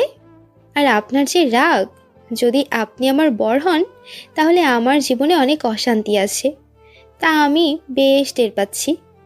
অশান্তি তোমার না, অশান্তি আছে আমার কপালে। তুমি তো এক কাপ চাও বানাতে পারো না, তারপরে যে তোমাকে বিয়ে করার জন্য আমি রাজি হচ্ছি, এটাই তো তোমার সাত কপালের ভাগ্য। ওই আপনি কি বিয়ে করতে বলছে কে? ছেলে হয়ে মেয়েদের মতো ঝগড়া করেন, লজ্জা লাগে না? এবার কিন্তু বেশি বেশি হয়ে যাচ্ছে। তানহা চুপ কর। যে ছেলেটা কিছুদিন পরে তোর স্বামী হবে তার মুখে মুখে কথা বলিস? তোর সাহস তো কম না। যা আনহার রুমে গিয়ে তাড়াতাড়ি ফ্রেশ হয়ে আয়। যাচ্ছি বলেই আমি রাগে ফুঁসতে ফুঁসতে আনহার ঘরে চলে এলাম। আমার পিছু পিছু আনহাও আসলো। আনহা হলো আমার বড় মামার একমাত্র মেয়ে, এবার ইন্টার সেকেন্ড ইয়ারে পড়ে। খুব ভালো আর লক্ষ্মী একটা মেয়ে। আমার অনেক বেশি ভালো লাগে আনহাকে। আনহার রুমে গিয়ে আমি ফ্রেশ হওয়ার জন্য ওয়াশরুমে চলে গেলাম। তানহা চলে যাবার পরে নিহান অগ্নিদৃষ্টিতে তার নানুর দিকে তাকিয়ে বলল, নানু ভাই, এই মেয়েটাকে আমি বিয়ে করব না। এই মেয়ে যে ফাজিল, আমার লাইফটারে একবারে তেনা তেনা করে ফেলবে। আরে ওর মধ্যে একটু বাচ্চামি ভাব আসে তাই এমন করে, কিন্তু তাহারা নানু ভাইয়ের মনটা খুব ভালো। দেখিস ওকে বিয়ে করে তুই অনেক সুখী হবি। কেমন সুখী হব তা তো বুঝতে পারছি। এখানে এসে এটা কি হয়ে গেল? হঠাৎ করে রেজিস্ট্রি হয়ে যাচ্ছে। নানু ভাই এমন করে কথাটা বলল যে নাও করতে পারলাম না। আমি অনেক বিব্রত বোধ করছি। আচমকা নিজের বিয়ের কথা শুনলে কেমন লাগে? একটু আগেও কিন্তু সব ঠিক ছিল। ওই বজ্জাত স্যারটা যদি আমার বর হয় তাহলে তো আমি শেষ। আর ওই বজ্জাতটার সাথে কি আমার কোনো মিল আছে যে আমাদের মানাবে? নিহান স্যার কত কিউট আর হ্যান্ডসাম, আর আমিও অনেক সুন্দর আর কিউট, কিন্তু নিহান স্যারের সমতুল্য না। আমি এসব ভাবছিলাম আর হাত মুখ ধুয়ে ফ্রেশ হচ্ছিলাম। কিছুক্ষণ পরে ফ্রেশ হয়ে ওয়াশরুম থেকে বের হয়ে দেখি আম্মু একটা শাড়ি নিয়ে দাঁড়িয়ে আছে। আমাকে ওয়াশরুম থেকে বের হতে দেখে বলল, তোর মামা তোর জন্য একটা শাড়ি এনেছে, আর তোর নানু তোকে সেই শাড়িটা পরতে বলেছে। আমি শাড়ি পরতে পারি না, তুমি জানো না? আর শাড়ি পরে আমি হাঁটবো কিভাবে? আর এমনভাবে বলছিস মনে হয় আমরা কখনো শাড়ি পরে হাঁটেই নাই। তুই একটু অপেক্ষা কর, আমি আনহাকে ডেকে আনছি। বলে আম্মু চলে গেল আনহাকে ডাকার জন্য। কিছুক্ষণের মধ্যেই আম্মু আনহাকে নিয়ে এলো। তারপর আমাকে অনেক সুন্দর করে শাড়ি পরিয়ে দিল। আমাকে শাড়ি পরিয়ে দিয়ে আম্মুকে আনহা বলল, আনহা তুই তানহাকে সুন্দর করে সাজিয়ে তারপর নিয়ে আয়। আর আমি নিচে যাচ্ছি, বাবা কি জন্য জানি আমাকে ডেকেছে। তুমি চিন্তা করো না ফুপি, আমি তানহা আপু একদম পরীর মতো সুন্দর সাজিয়ে দিব আজকে। দেখবে সবাই তানহা আপুর দিকে অবাক হয়ে তাকিয়ে থাকবে। এমনিতেই আমার মেয়েটা একটা পরী। তোরা থাকতে আমি যাই। কথাটা বলেই আমি আম্মু রুম থেকে বের হয়ে গেল। আম্মু যাওয়ার পরই আনহা আমাকে সাজানো শুরু করলো। আপু আজকে ভাইয়া তোমাকে দেখে চোখ ফেরাতে পারবে না, দেখে নিও। আমি আজকে তোমাকে এত সুন্দর করে সাজিয়ে দিব, দেখে নিও। আজকে যদি ওই বজ্জাত নিহানটা আমার দিকে তাকায় তাহলে আর আজকে ওর চোখ দুটো নিয়ে বাসায় ফিরতে পারবে না। তোর কি এটাই মনে হয়? যদি এমন হয় তাহলে আমি অনেক খুশি হব। আচ্ছা আপু, তুমি ভাইয়ার উপর এত রেগে আছো কেন? ওই সময় দেখলাম তুমি আর ভাইয়া কেমন ঝগড়া করছিলে, আসলে কাহিনী কি আমাকে বলো তো। ওই বজ্জাতটা হলো আমার অফিসের বস। ও আমাকে দিয়ে সবসময় কাজ করিয়ে নেয়, একদম বুয়ার মতো আমাকে দিয়ে কাজ করায় জানিস। তাই ওই বজ্জাতটাকে দেখলে আমার রাগ উঠে যায়। দাদু তো আমাদের সব সময় বলে নিহান ভাইয়া নাকি ভালো, ছোট থেকে নিহান ভাইয়াকে নাকি দাদুই বড় করেছে। আব্বু আম্মু তো সবসময় ভাইয়ার প্রশংসা করেছে। আচ্ছা বিয়ের পরও কি তোমরা এইভাবে ঝগড়া করবে? আমার তো এই বজ্জাতটাকে বিয়েই করতে ইচ্ছে করছে না, কিন্তু নানু ভাইয়ের কথা রাখতেই বিয়েটা করতে হচ্ছে। একবার খালি বিয়েটা হোক, দেখ ওই বজ্জাতটার আমি কি অবস্থা করি। কি করবো আপু আমাকে বলো না। আরে তুই এখনো ছোট, আর তোর এসব জানতে হবে না। তুই চুপ করে তোর কাজ কর। আচ্ছা। তানহা আর কোনো কথা না বলে মন খারাপ করে বসে। তান্নাকে সাজাতে লাগলো। একটু পরেই আবার তান্না বলল, আচ্ছা, আমার আর নিহানের বিয়ে যে আগেই ঠিক ছিল, সে কথা কি তুই আগে থেকে জানতিস? কিছুদিন আগে ছোট চাচুর কাছ থেকে শুনেছিলাম। আর আজকে যে তোমাদের রেজিস্ট্রি হবে তাও আমি আগে থেকে জানতাম। তাহলে তুই আমাকে আগে থেকে বলিসনি কেন? সরি আপু, চাচু আমাকে বলেছে এই কথা যেন তোমাকে আর ছোট পপিকে না জানাই, তাই বলিনি। আমার মতো বাচ্চা একটা মেয়েকে ওই বজ্জারটার সাথে বিয়ে দিচ্ছে। আল্লাহই জানে আমার কি হবে। আনহা, তুই নামাজ পড়ে আমার জন্য একটু দোয়া করিস রে বোন। আচ্ছা আপু, করব। আনহা আসলেই আমাকে অনেক সুন্দর করে পরীর মতো সাজিয়েছে। আমি নিজেই আমাকে দেখে ক্রাশ খেলাম। যাই হোক, নিজের ব্যাপারে এত কিছু আপনাদের বলা যাবে না। সেজে গুজে আনহার সাথে ড্রয়িং রুমে গেলাম। ওইখানে মামা, মামুনি, আম্মু, খালা আরও সবাই আছে। আমি রুমে ঢুকেই একবার সবার উপরে চোখ বুলিয়ে দেখে নিলাম। নিহানের দিকে তাকাতেই আবার আমার রাগ উঠে গেল। নিহানের এই হাসিটা দেখলে আমার রাগ উঠে যায়, আপনারা তো জানেনই। এখন আবার হাবলার মতো চেহারা করে আমার দিকে তাকিয়ে মুচকি মুচকি হাসছে। আমি ওর দিকে রাগি চোখে তাকিয়ে দাঁত কটমট করছি। মামুনি বসা থেকে উঠে আমাকে নিয়ে গিয়ে বসিয়ে দিয়ে নিচে আমার পাশে বসলো। সবাই নানান ধরনের কথা বলছে, কিন্তু আমি মাথা নিচু করে বসে আছি। কিছুক্ষণ পরে মামুনি আমার পাশ থেকে উঠে গিয়ে নিহানকে আমার পাশে বসিয়ে দিল। আমি মাথা তুলে দেখলাম মামুনি গিয়ে মামার পাশে বসলো। নিহান আমার পাশে বসতেই আমার রাগ আরও 3 গুণ বেড়ে গেল। আমি রাগ সামলাতে না পেরে আমার পা দিয়ে নিহানের পায়ে একটা জোরে পাড়া দিলাম। নিহান মনে হয় ব্যথা পেয়েছে, কিন্তু আমাকে কিছু বলল না, শুধু আমার দিকে তাকিয়ে একটা রহস্যময় হাসি দিল। একটু পরে মামুনি নিহানের হাতে একটা আংটি দিয়ে আমাকে পরিয়ে দিতে বলল। নিহান আংটি হাতে নিয়ে আমার মাঝখানের আঙ্গুলটা ধরে তারপর আমার হাতে আংটিটা পরিয়ে দিল। মামুনি আর একটা আংটি আমার হাতে ধরিয়ে দিল, নিহানকে পরিয়ে দিতে বলল। আমি একটু বিরক্ত হয়ে নিহানকে আংটিটা পরিয়ে দিলাম। কিছুক্ষণ পরে ছোট মামা আমাদের রেজিস্ট্রি পেপার দিল সাইন করার জন্য। এখন আমার আগের থেকে অনেক বেশি বিরক্ত বোধ হচ্ছে, কিন্তু কিছুই করার নেই। সাইন তো আমার করতেই হবে, তাই একটু মন খারাপ করে পেপারে সাইন করে দিলাম। পেপারে সাইন করে আমি সবাইকে সালাম করে আবার আনহার রুমে চলে আসলাম। পেপারে সাইন করে আমি সবাইকে সালাম করে আবার আনহার রুমে চলে আসলাম। আনহার রুমে এসে আমি বসে আনমনা হয়ে ভাবছি, এইভাবে হুটহাট সব কিছু হয়ে গেল যে আমি কিছুই বুঝতে পারলাম না। এই বিয়ের পুরো ব্যাপারটা আমার মাথার উপর দিয়ে গেছে। নিহান অনেক স্মার্ট আর হ্যান্ডসাম, এটা ঠিক, কিন্তু নিহানের রাগের কাছে এসব কিছু হার মানবে। আল্লাহই জানে এখন আমার কপালে কি আছে। আমি বিছানায় বসে এসব ভাবছিলাম। এরই মধ্যে আমার আম্মু আর খালামুনি রুমের ভেতরে আসলো। তারা এসে কিছুক্ষণ কথা বলল আমার সাথে, আমাকে নানানভাবে বুঝিয়ে তারা চলে গেল। আম্মু যাওয়ার সময় দরজাটা চাপিয়ে দিয়ে গেল। একটু পরেই কেউ দরজায় টোকা দিয়ে বলল, আমি কি ভিতরে আসতে পারি? স্যার আপনি? আমি। আর এখন থেকে আমাকে স্যার ডাকতে হবে না। আচ্ছা, হঠাৎ আপনি এই রুমে কেন? আমি বাসায় চলে যাচ্ছি, তাই আমার হবুকে বলতে আসলাম। আপনি বাসায় চলে যাবেন? ভালো তো, আমি আপনার কথা শুনেছি। এবার আপনি বাসায় যেতে পারেন। তা না, তুমি আমার সাথে এইভাবে কথা বলছো কেন? এমনিতেই আমি তোমার অফিসের বস, আর আজকের পর থেকে তো তোমার সব কিছু আমি। সো এখন থেকে রেসপেক্ট দিয়ে কথা বলো। আপনি কি বাংলাদেশের প্রেসিডেন্ট নাকি যে আপনাকে রেসপেক্ট দিয়ে কথা বলতে হবে? আমি সবসময় আপনার সাথে এইভাবেই কথা বলবো, আর আপনি শুধুমাত্র আমার অফিসেই বস। এর থেকে বেশি কিছু ভাববেন না। আমি আপনাকে স্বামী হিসেবে মানি না, আর তাই আমি আপনার সাথে ভালো ব্যবহার আর ভালো করে কথা কিছুই বলতে পারবো না। দেখো, লাস্টবারের জন্য বলছি, এরকম কিছু বলো না যাতে আমার রাগ উঠে যায়। আর তুমি তো জানো আমার রাগ উঠলে আমি সব উল্টাপাল্টা কাজ করি, আর তখন যদি তোমার সাথে উল্টাপাল্টা কিছু করি তখন কিন্তু তোমার সমস্যা হবে বলে দিলাম। আর আমি তো তোমার স্বামী, আর স্বামীর সাথে এইভাবে বেয়াদবের মতো কথা বলে কেউ? আপনি আমার স্বামী? এই কথাটা বলতে একবারও আপনার লজ্জা করলো না? কোন সাহসে আপনাকে আমার স্বামী দাবি করছেন? রেজিস্ট্রি করার আগে আমার মত জানতে চেয়েছেন আপনি? আমি তো আপনাকে বিয়ে করতে চাইনি। আপনাকে আমার একটুও পছন্দ হয় না। তারপরেও নিজের মনের সাথে কত যুদ্ধ করে যে আপনাকে বিয়ে করেছি তা কি আপনি জানেন? আমি তো ইচ্ছে করে তোমার মত জানতে চাইনি, কারণ আমি জানি তুমি কখনো আমাকে বিয়ে করতে রাজি হবে না। যেদিন তোমাকে প্রথম দেখেছিলাম সেদিন আমি সিদ্ধান্ত নিয়েছিলাম যে তোমাকে আমি আমার বউ করব।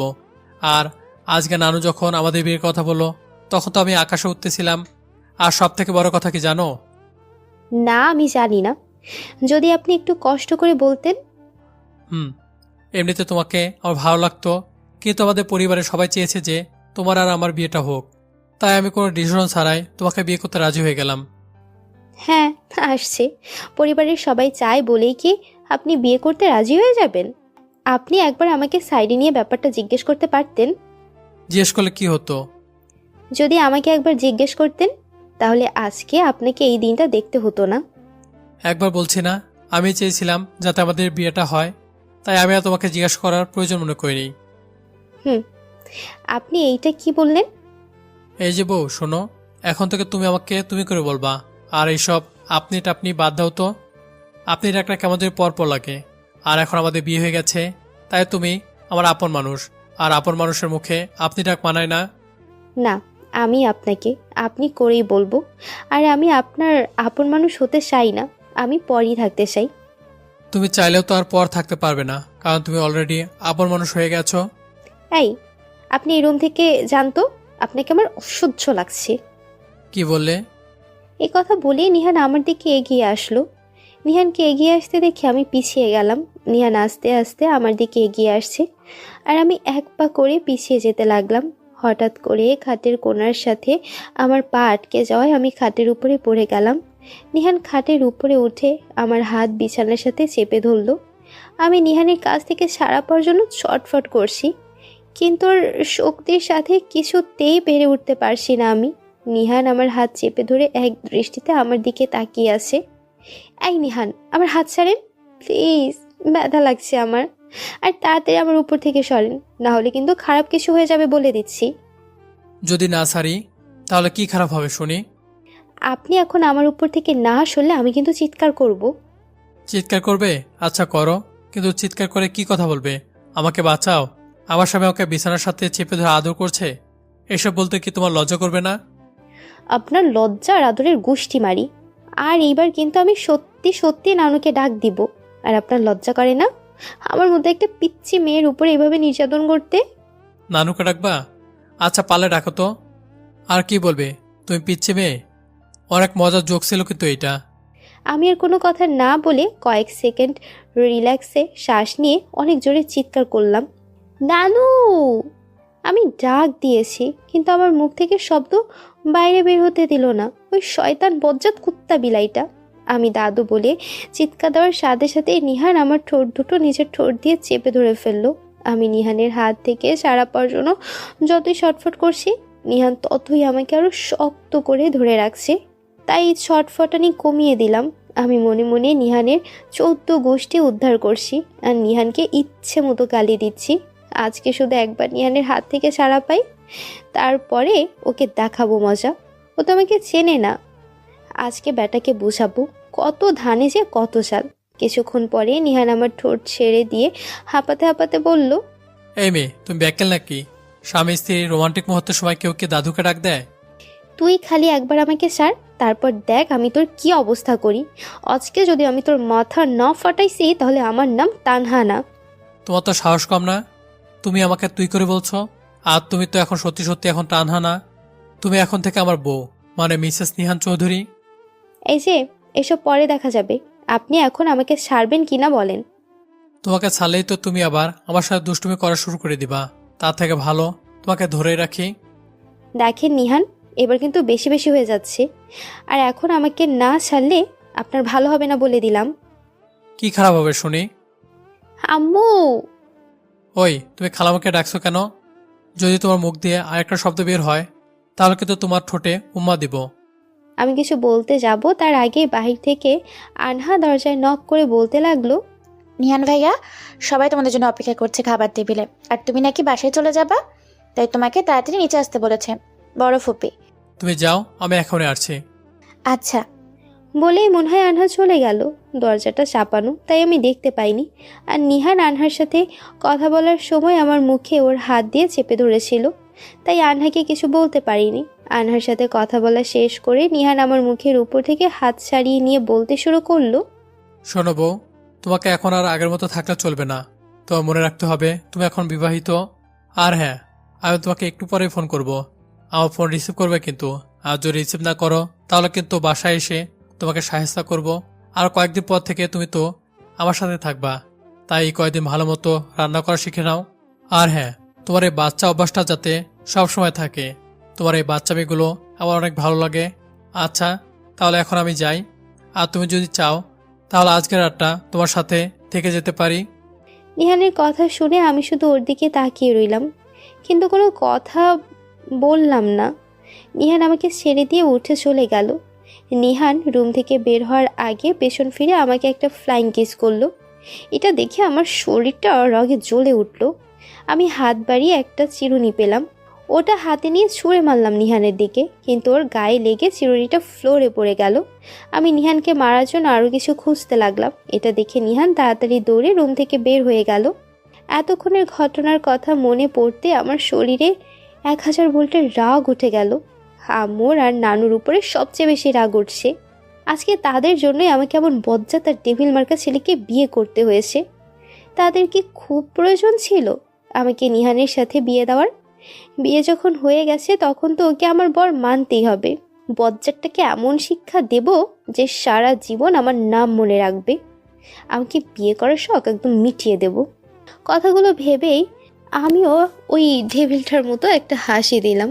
নিহান রাতের খাবার খেয়ে সবার সাথে কথা বলে চলে যাওয়ার পরে আমি ফ্রেশ হয়ে এসে রুম থেকে বের হয়ে ছাদে গেলাম। নানুদের বাসার ছাদটা অনেক সুন্দর, চারিদিকে টবের ভেতরে ফুল গাছ লাগানো আর রঙিন লাইট দিয়ে চারপাশ আলোকিত করা। আমি ছাদে ঘুরে ঘুরে ফুল গাছগুলো দেখছিলাম। এমন সময় আম্মু নিচ থেকে ডাক দিল ডিনার করার জন্য। সবাই ডিনার করে ফেলেছে, তাই আমি একা বসে খাচ্ছি। আর আমার যা লাগছে আম্মু এনে দিয়ে যাচ্ছে, আমি খাচ্ছি। এমন সময় হঠাৎ করে আম্মুর ফোনটা বেজে উঠলো টেবিলের উপরে। ফোনটা আমি হাতে নিয়ে দেখি আন্নুর নাম্বার থেকে ফোন এসেছে। আমি ফোনটা রিসিভ করলাম। হ্যালো, কে? আমি নিহান বলছি। ওই মেয়ে, তোমার ফোন কোথায়? জানো আমি কতগুলো ফোন করেছি। সরি, আমি তো ফোনটা আনহার রুমে রেখে ডিনার করতে চলে এসেছি। আচ্ছা, খাওয়া শেষ করে রুমে গিয়ে আমাকে কল ব্যাক করো, বুঝছো? বুঝেছি বলেই ফোনটা কেটে দিয়ে আবার খাওয়া শুরু করলাম। আমি খাওয়া শেষ করে রুমে এসে ফোনটা হাতে নিয়ে দেখি অনেকগুলো মিসড কল এসেছে, আর সবগুলোই নিহানের ফোন। আমি নিহানকে কল ব্যাক করলাম। নিহান ফোনটা রিসিভ করেই আমাকে বলতে শুরু করলো, এই যে মিস তানহা, তোমার সমস্যাটা কোথায় আমাকে একটু বলবা? তোমাকে আমি কতগুলো কল করেছি, তুমি একটা কল রিসিভ করনি। আবার খালামণির ফোনে কল করে তারপর তোমার সাথে কথা বলতে হলো কেন? তোমাকে তো আমি আসার সময় বলে এসেছিলাম তোমার ফোন সবসময় তোমার কাছে রাখবা, আমি একটুবার ফোন করব। তাহলে তুমি আমার কথাটা শুনলো না কেন? ওই চুপ করেন, আমি আপনার কথা শুনে চলবো কেন? আমার যা ইচ্ছে হবে আমি তাই করব। এখন থেকে তো আপনার ফোন আর রিসিভও করব না। দেখি আপনি কি করতে পারেন। এখন রাখি। ওই শোনো, তুমি যদি এখন ফোনটা কাটো তাহলে আমি সত্যি সত্যি এখন তোমার কাছে চলে আসবো। পরে কিন্তু দূরে সরতে পারবে না। আর তোমাকে আমি একবার বলেছি আমার সাথে এইভাবে কথা বলবে না। তুমি তো জানো আমার সাথে এইভাবে কথা বলে আমার অনেক খারাপ লাগে। আপনার খারাপ ভালো দিয়ে আমি কি করব? আর আপনি প্লিজ এসব ন্যাকামি বন্ধ করবেন, আমার আর ভালো লাগছে না। আচ্ছা, তখন ফোন করেছিলেন কেন সেটা তো বললেন না। আমার নতুন বউটার সাথে একটু রোমান্টিকভাবে কথা বলতে চাচ্ছিল মন, তাই ফোন করছিলাম। আপনার সাথে এইসব রোমান্টিক কথাবার্তা বলার কোনো ইচ্ছে আমার নেই। আর আপনার সাথে এখন আজেরা প্যাচাল পাড়ারও সময় নাই আমার। আমি এখন ঘুমাবো। বাই। ওই এত ভাব দেখাও কেন? আমার একটু ভাব বেশি তো, তাই আপনাকে দেখাই একটু কমাইতেছি। আল্লাহ তোমার বাঁচাইছে, তুমি এখন আমার সামনে নাই। আর শোনো, তুমি আমাকে হুদায় ভুল বুঝতেছো। এখন আমাদের বিয়ে হয়ে গেছে, তাই বলছে কি এই বিয়েটা মেনে নিলে হয় না? না, হয় না। আর প্লিজ এই বিষয়ে আমি আপনার সাথে কোনো কথা বলতে চাচ্ছি না। আপনি কি ভেবেছেন আমি আপনাকে বিয়ে করছি বলে কি আপনি আমার উপর অধিকার খাটাবেন? সেটা কখনোই হবে না। আমি শুধুমাত্র আম্মু আর নানুর কথা ভেবে এই বিয়েতে রাজি হয়েছি। না হলে আপনার মতো একটা মানুষকে আমি কখনোই বিয়ে করতে রাজি হতাম না। আর শোনেন, আমি আপনাকে স্বামী হিসেবে মানি না। আর কখনো মানবও না। তাই বলছি, আপনি কখনো আমার উপর জোর খাটাতে আসবেন না। তোমার এইসব জ্ঞান তুমি তোমার কাছে রাখো, আর কয়েকটা দিন অপেক্ষা করো, পরে আমিও দেখব তুমি কি করে আমাকে স্বামী হিসেবে না মানো। বাই, এখন ঘুমাবো। বলেই নিহান ফোনটা কেটে দিল। নিহান ফোন কেটে দেওয়ার পরে আমি বিছানায় শুয়ে ফোন টিপছিলাম। একটু পরেই আনহা রুমে আসলো। রুমে এসেই, এই যে তানহাপু, তুমি তো এখন আমার ভাবি হয়ে গেছো। হুপ, কিসের ভাবি? তুই না আমার মামাতো বোন, আর আমি না তোর ফুপাতো বোন। সো আমাকে ভাবি রাখবি না। তুই যদি আমাকে আপু ছাড়া অন্য কিছু ডাকিস, তাহলে দেখিস তোর 12টা বাজামু। আরে, আমি তো তোমার সাথে একটু মজা করলাম। তোমার মতো একটা লক্ষ্মী বোনকে আমি কি করে ভাবি ডাকতে পারি বলো? আচ্ছা শোনো, কালকে সকালে কিন্তু রেডি হয়ে দেখো, আমরা সবাই মিলে শপিংয়ে যাব। আর ছোট পুপি, তোমাকে এই কথা বলার জন্যই তো আমাকে পাঠালো। কিসের শপিং রে? তোমার আর নিহান ভাইয়ের বিয়ের শপিং। তোমাদের বিয়ে তো সামনের সপ্তাহে, আর মাত্র 3-4 দিন বাকি। তাই আমরা সবাই কালকে সকালেই শপিংয়ে যাব। কালকে আমি তোমাদের সাথে যাব না। আপু, তুমি না গেলে কি করে হবে? আর তুমিই তো সবকিছু পছন্দ করে কিনবে। আর সকালে রেডি হয়ে থেকো, নিহান ভাই আসলেই আমরা বেরিয়ে যাব। নিহান গেলে তো আমি আরও আগে যাব না। আপু, তুমি ভাইয়ের সাথে এরকম কেন করছো? দাদু তো আমাদের বলেছে ভাইয়া নাকি অনেক ভালো। তাহলে তুমি ভাইয়াকে মানতে পারছো না কেন? কচু ভালো, তুই জানিস? ওই বজ্জাত নিহানটা আমাকে দিয়ে অফিসের সব কাজ করায়, আর সারাদিনই আমার উপর রাগ দেখাবে। এত রাগী একটা ছেলে আমার স্বামী, এটা ভাবলেই আমার শরীর শিউরে ওঠে। আপু, বিয়ের পর তুমি ভাইয়ের উপর এইসব কিছুর প্রতিশোধ নিবা? নাটকের ভিতরে দেখো না, বিয়ের পর মেয়েদের কত পাওয়ার হয়ে যায়। আচ্ছা শোনো না, প্লিজ কালকে আমাদের সাথে শপিংয়ে চলো না, অনেক মজা হবে। ঠিক আছে, যাব। এই তো আমার লক্ষ্মী আপু, এই জন্যই তোমাকে আমার এত ভালো লাগে। হয়েছে, আর পাম দিতে হবে না। আপু, তুমি এমন করে বলতে পারলা? আচ্ছা আর একটা কথা। বল কি? আপু, আজকে রাতে আমি ফুপিদের সাথে থাকবো, তাই আজকে তোমার একাই ঘুমাতে হবে। আচ্ছা, এটা কোনো ব্যাপার না। তুমি তাহলে থাকো, আমি যাই। আচ্ছা যা। তান্না রুম থেকে চলে গেল। আর অনেক রাত হয়ে গেছে দেখে আমিও লাইট বন্ধ করে শুয়ে পড়লাম। সারাদিন অফিস করে শরীরটা ক্লান্ত থাকায় সাথে সাথে ঘুমিয়ে পড়লাম। হঠাৎ করেই কিছু একটার আলো চোখে আসায় আমার ঘুম ভেঙে গেল।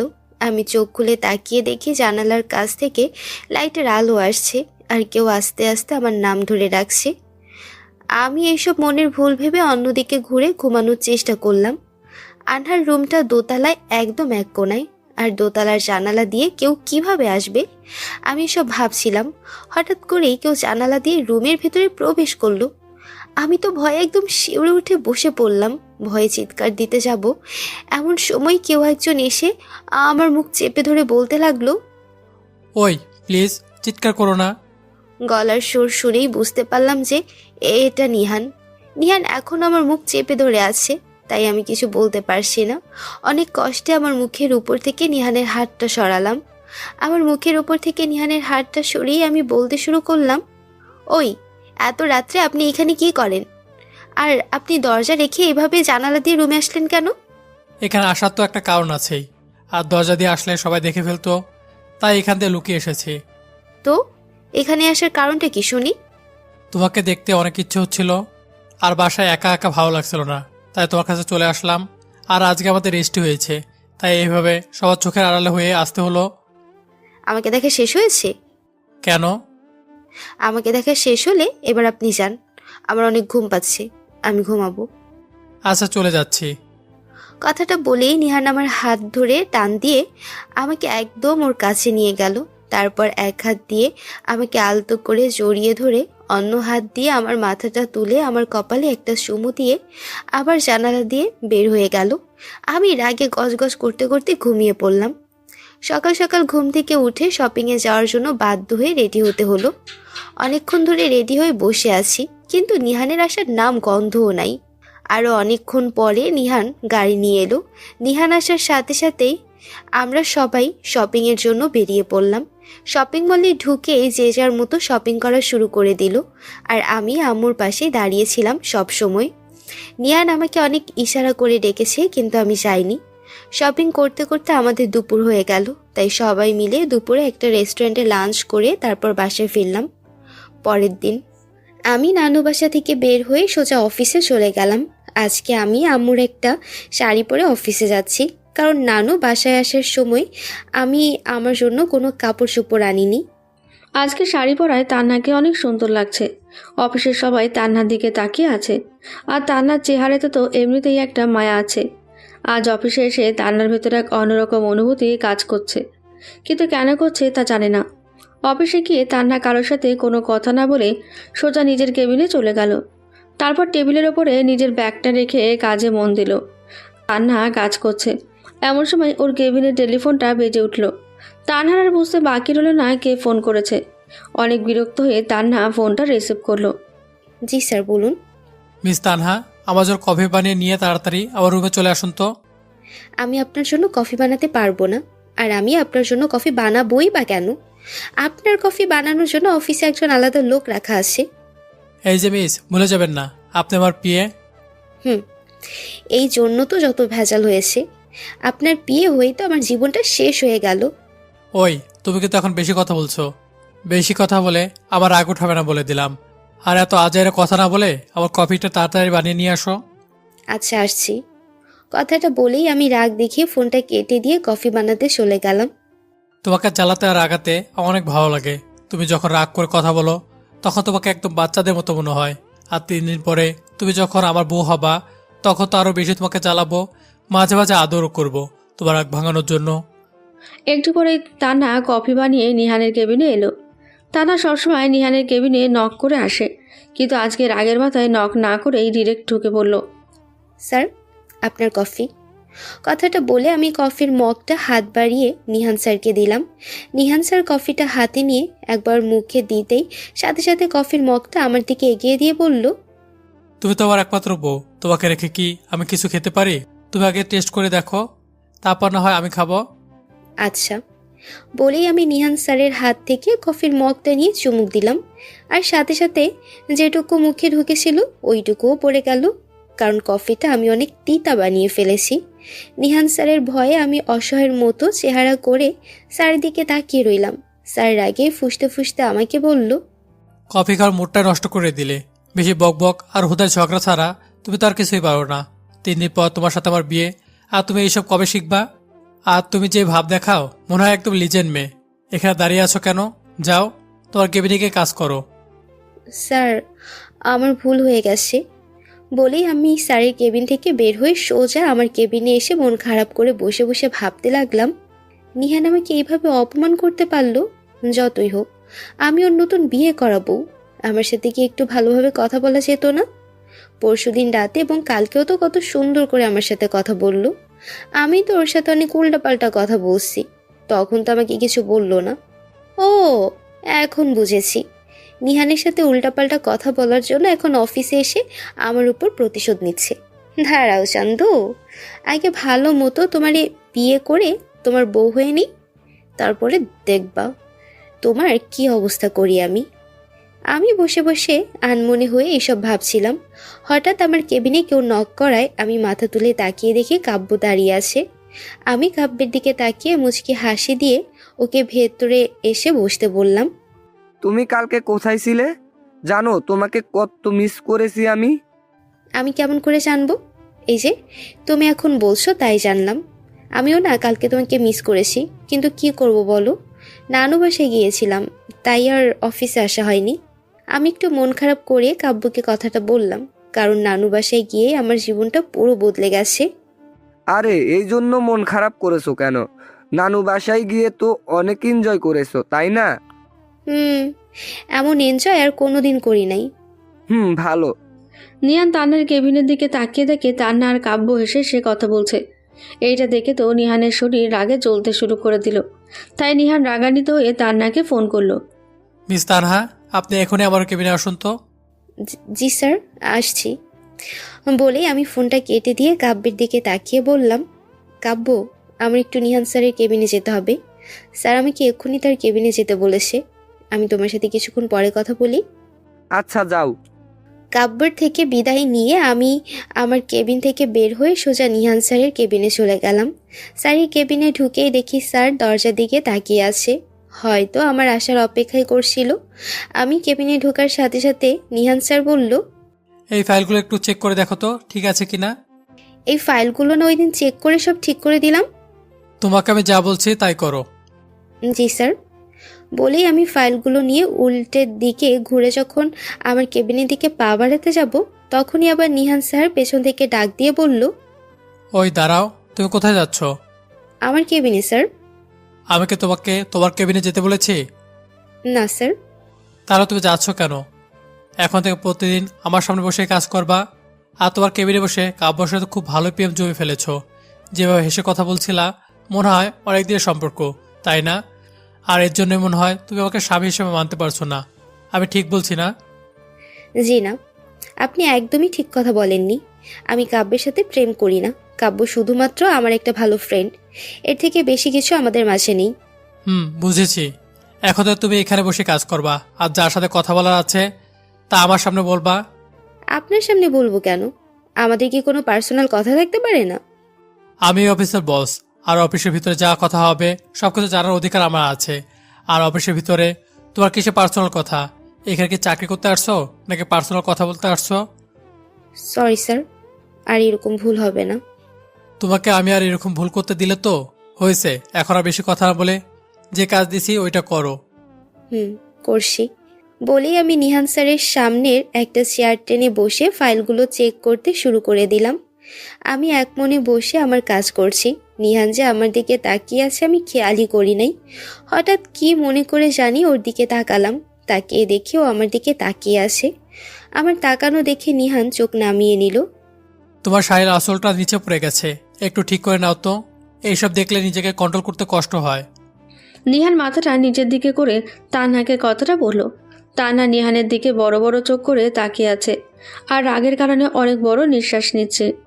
নিহান স্পষ্ট তানহার নিঃশ্বাসের শব্দ শুনতে পাচ্ছে। নিহান একটু পরে মাথাটা তুলে তানহার দিকে তাকিয়ে দেখে তানহা এখনও শাড়ির আঁচল ঠিক না করে ওর দিকে চোখ বড় বড় করে তাকিয়ে আছে।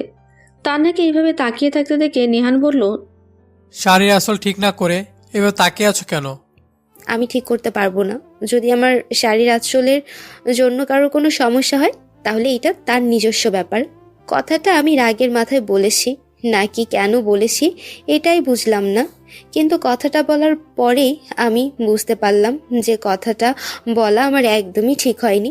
সমস্যা নেই, নিহান তো আর আমার দূরের কেউ না। যা বলা নিজের স্বামীকেই বলেছি।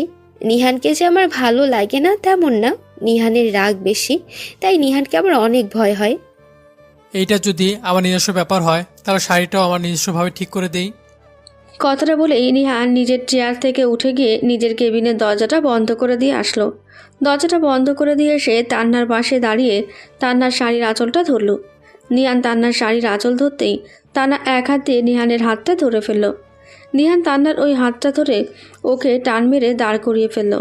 তান্নাকে দাঁড় করিয়ে নিহান এক হাত দিয়ে তান্নার কোমর পেঁচিয়ে ধরে ওকে একদম নিজের কাছে টেনে নিল। তান্না নিহানকে কোনো বাধাই দিচ্ছে না।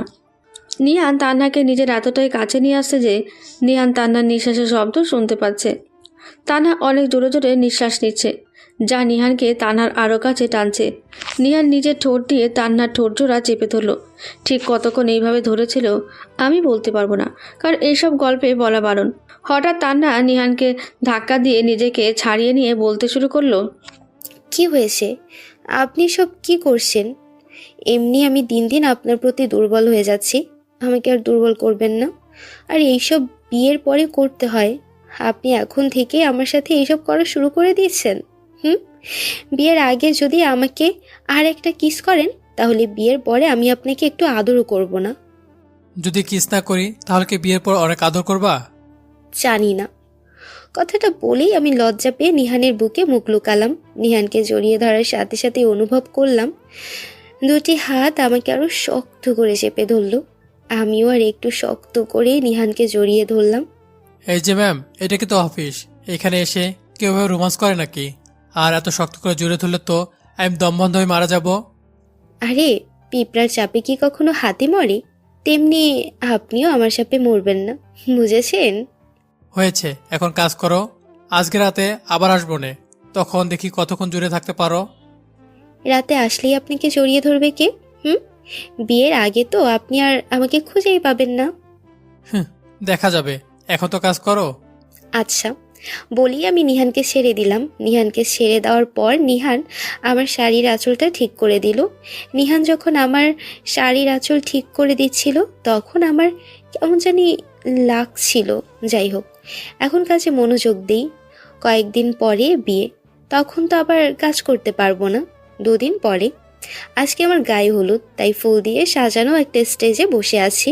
কেমনে কেমনে যে 2 দিন কেটে গেছে আমি বুঝতেই পারিনি। আমার বিয়ের জন্য আমাদের বাড়িটা অনেক সুন্দর করে সাজানো হয়েছে। অনেক আত্মীয় স্বজন আর আমার ফ্রেন্ডস সবাই এসেছে। আমাকে এখনও হলুদ দেওয়া শুরু করেনি, কারণ ছেলের বাড়ির লোক এখনও হলুদ নিয়ে আসেনি। তারা আসলেই আমাকে হলুদ দেওয়া শুরু করা হবে। আমাকে হলুদ শাড়ি, হলুদ ফুলের গহনা, হলুদ ফুলের মালা দিয়ে সাজিয়ে একদম হলুদ পরি বানিয়ে ফেলেছে। এখানে আমাকে বসিয়ে রেখে সবাই বসে নিজেদের মতো গল্প করছে। আমি শুধু চারিদিকে তাকিয়ে দেখছি কে কি করে। একটু পরেই খালামণিদের বাসা থেকে লোকজন আসলো। সেখানে নিহানের কিছু বন্ধুও ছিল।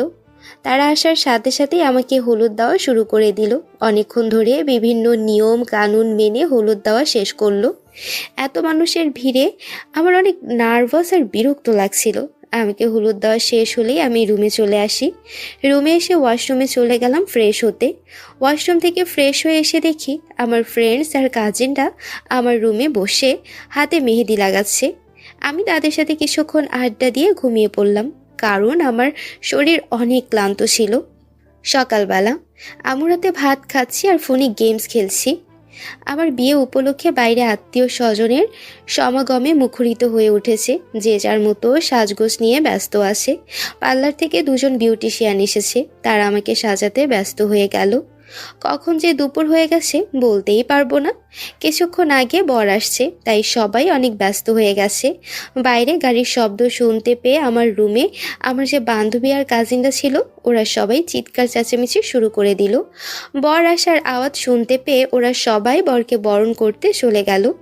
বিউটিশিয়ানরা আমাকে সাজানো কমপ্লিট করলো। আমার বান্ধবী আর কাজিনরা সবাই মিলে আমাকে বিয়ের আসরে নিয়ে গেল। আর বিয়ের আসরে নিয়ে গিয়ে আমাকে নিহানের পাশে বসিয়ে দিল। তারপর কাজী আমাদের বিয়ে পড়িয়ে দিল। আমি এতক্ষণ একবারও নিহানের দিকে তাকাইনি, কিন্তু হঠাৎ নিহানের দিকে চোখ যেতেই আমি আর চোখ ফেরাতেই পারলাম না। আমি এক নজরে নিহানের দিকে তাকিয়ে আছি। লাল শেরওয়ানি আর পাগড়িতে নিহানকে অসাধারণ লাগছিল। খাওয়া দাওয়া শুরু হয়ে গেল। নিহানের প্লেটের খাবার সব ওর বন্ধুরা খেয়ে ফেলেছে। নিহানের বন্ধুরা খাচ্ছে আর বলছে, নিহান, তুই হচ্ছিস নতুন জামাই, তুই এত খাবার খেলে সবাই কি ভাববে? তাড়াতাড়ি হাত ধুয়ে উঠে পড়। বিয়ে তো জীবনে একবারই করব, আর নিজের বিয়ে যদি মন মতো না খেতে পারি তাহলে সারা জীবন আফসোস থেকে যাবে। তোরে কইছে। নিহান বেচারা এত কথা বললেও বন্ধুদের জ্বালায় কিচ্ছু খেতে পারছে না, আর কাউকে কিছু বলতেও পারছে না। আর নিহান খাওয়ার জন্য যেটাই প্লেট নেয় সেটাই ওর বন্ধুরা নিয়ে খেয়ে ফেলে। নিহানের মুখের দিকে তাকানো যাচ্ছে না। রাগে দুঃখে নিহানের মুখখানি একদম লাল হয়ে গেছে। নিহানের চেহারা চুপ করে থাকা দেখে আমি বুঝতে পারছি নিহান যে অনেক বেশি রেগে আছে। আমি তো নিহানের ফ্রেন্ডদের কাণ্ড আর নিহানের এমন রাগান্বিত চেহারা দেখে হেসেই দিলাম। নিহান আমাকে হাসতে দেখে মুখটা আরও কঠিন করে আমার দিকে তাকালো।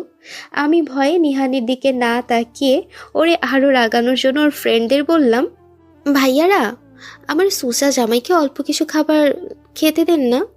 বেচারা যেভাবে আমার দিকে তাকিয়ে আছে তাতে আমি নিশ্চিত আমার খাবারে ওর নজর লেগে যাবে। এইখানে নিহানের অনেক বন্ধুই আছে, কিন্তু তাদের মধ্যে 2-1জনকে আমি চিনি, কারণ কালকে হলুদ দেওয়ার সময় তাদের সাথে পরিচয় হয়েছিলাম। আর তাদের মধ্যে একজন হলো তুষার ভাইয়া। আমার কথা শুনে তুষার ভাইয়া আমাকে বলল, আসলেই তো বোন, তুমি ঠিক কথাই বলেছ দোস্ত।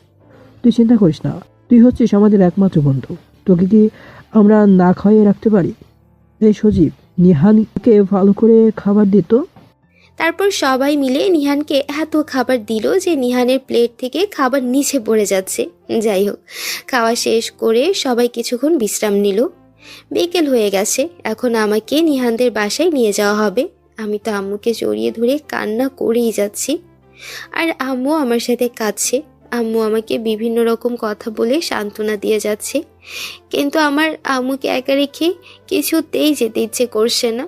বিয়ে হলে তো মেয়েদের শ্বশুর বাড়ি যেতেই হবে। তাই অবশেষে আমিও সবাইকে বিদায় দিয়ে গাড়িতে উঠে বসলাম। আমি গাড়িতে উঠে বসতেই নিহানও গাড়িতে উঠে আমার পাশে বসে পড়ল। আর সামনে ড্রাইভারের পাশের সিটে আনহা উঠে বসলো, আর বাকি সবাই অন্যান্য গাড়িতে উঠে বসলো। গাড়ি চলতে শুরু করে দিয়েছে, কিন্তু আমার কান্না কিছুতেই বন্ধ হচ্ছে না। আমি ফুপিয়ে ফুপিয়ে কেঁদেই যাচ্ছি। নিহান আর আনহা আমাকে নানা রকম কথা বলে আমাকে সান্ত্বনা দেওয়ার চেষ্টা করছে, কিন্তু কোনো কথাতেই আমার কান্না বন্ধ হচ্ছে না। এক সময় আমি কান্না করতে করতে জ্ঞান হারিয়ে ফেললাম। তারপর আর কিছুই মনে নেই আমার। চোখ খুলতেই আমি দেখি নিহান আমাকে কোলে নিয়ে দাঁড়িয়ে আছে। আমরা খালামণিদের বাড়ির দরজায় দাঁড়িয়ে আছি। খালামণি সহ বাকি সবাই আমাদের বরণ করছে। নিহানের কোলে আমি অনেক গিল্টি ফিল করছিলাম, তাই আমি বারবার নিহানের কোল থেকে নামার চেষ্টা করছি, কিন্তু নিহান নামতে দিচ্ছে না। নিহান আমাকে আরো শক্ত করে ধরে রাগে চোখে আমার দিকে তাকিয়ে আছে। আমি তো নিহানকে আমার দিকে এইভাবে তাকাতে দেখে ভয়ে একদম চুপসে গেছি। নিহানের চোখ রাগে লাল হয়ে গেছে। আমাদের বরণ করা শেষ হলে নিহান আমাকে কোলে করেই রুমে নিয়ে গেল। রুমে নিয়ে গিয়ে আমাকে বেডের উপরে বসিয়ে দিয়ে বলল, এখন তোমার কেমন লাগছে? এখন একটু ভালো লাগছে। আচ্ছা, তোমাকে এত কান্না করতে কে বলেছে? আমি তোমাকে কান্না করতে বারণ করেছিলাম না? কান্না করে নিজের চেহারা কি অবস্থা করে ফেলেছ? আমার ইচ্ছে হয়েছে, তাই আমি কান্না করছি। এতে আপনার কি? হ্যাঁ, তুমি এখন আমার বউ, তাই তুমি কান্না করলে এখন আমার অনেক কিছু, বুঝছো?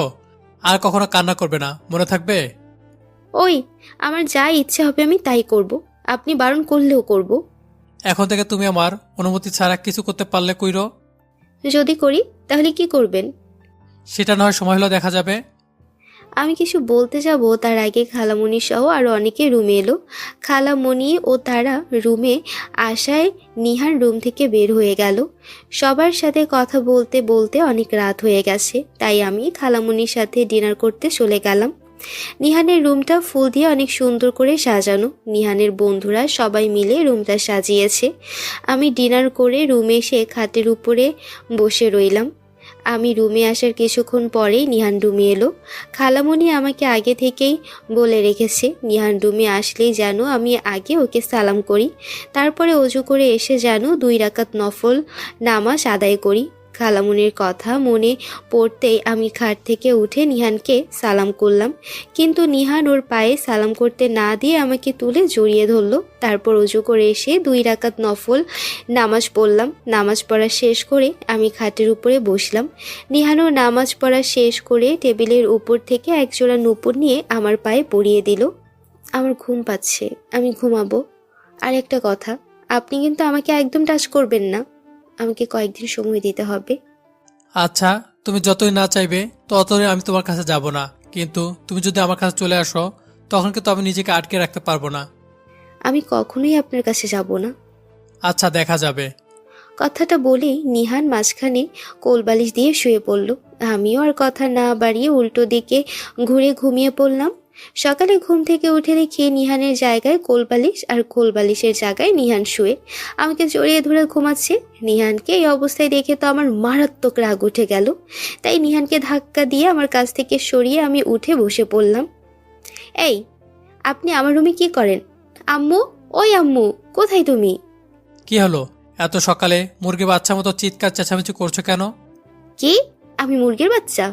আমি মুরগির বাচ্চা হলে আপনি হাঁসের বাচ্চা। ওই, আপনি আমার রুমে আসলেন কি করে? আর আমার সাথে এক বেডে শুয়ে আছেন কেন?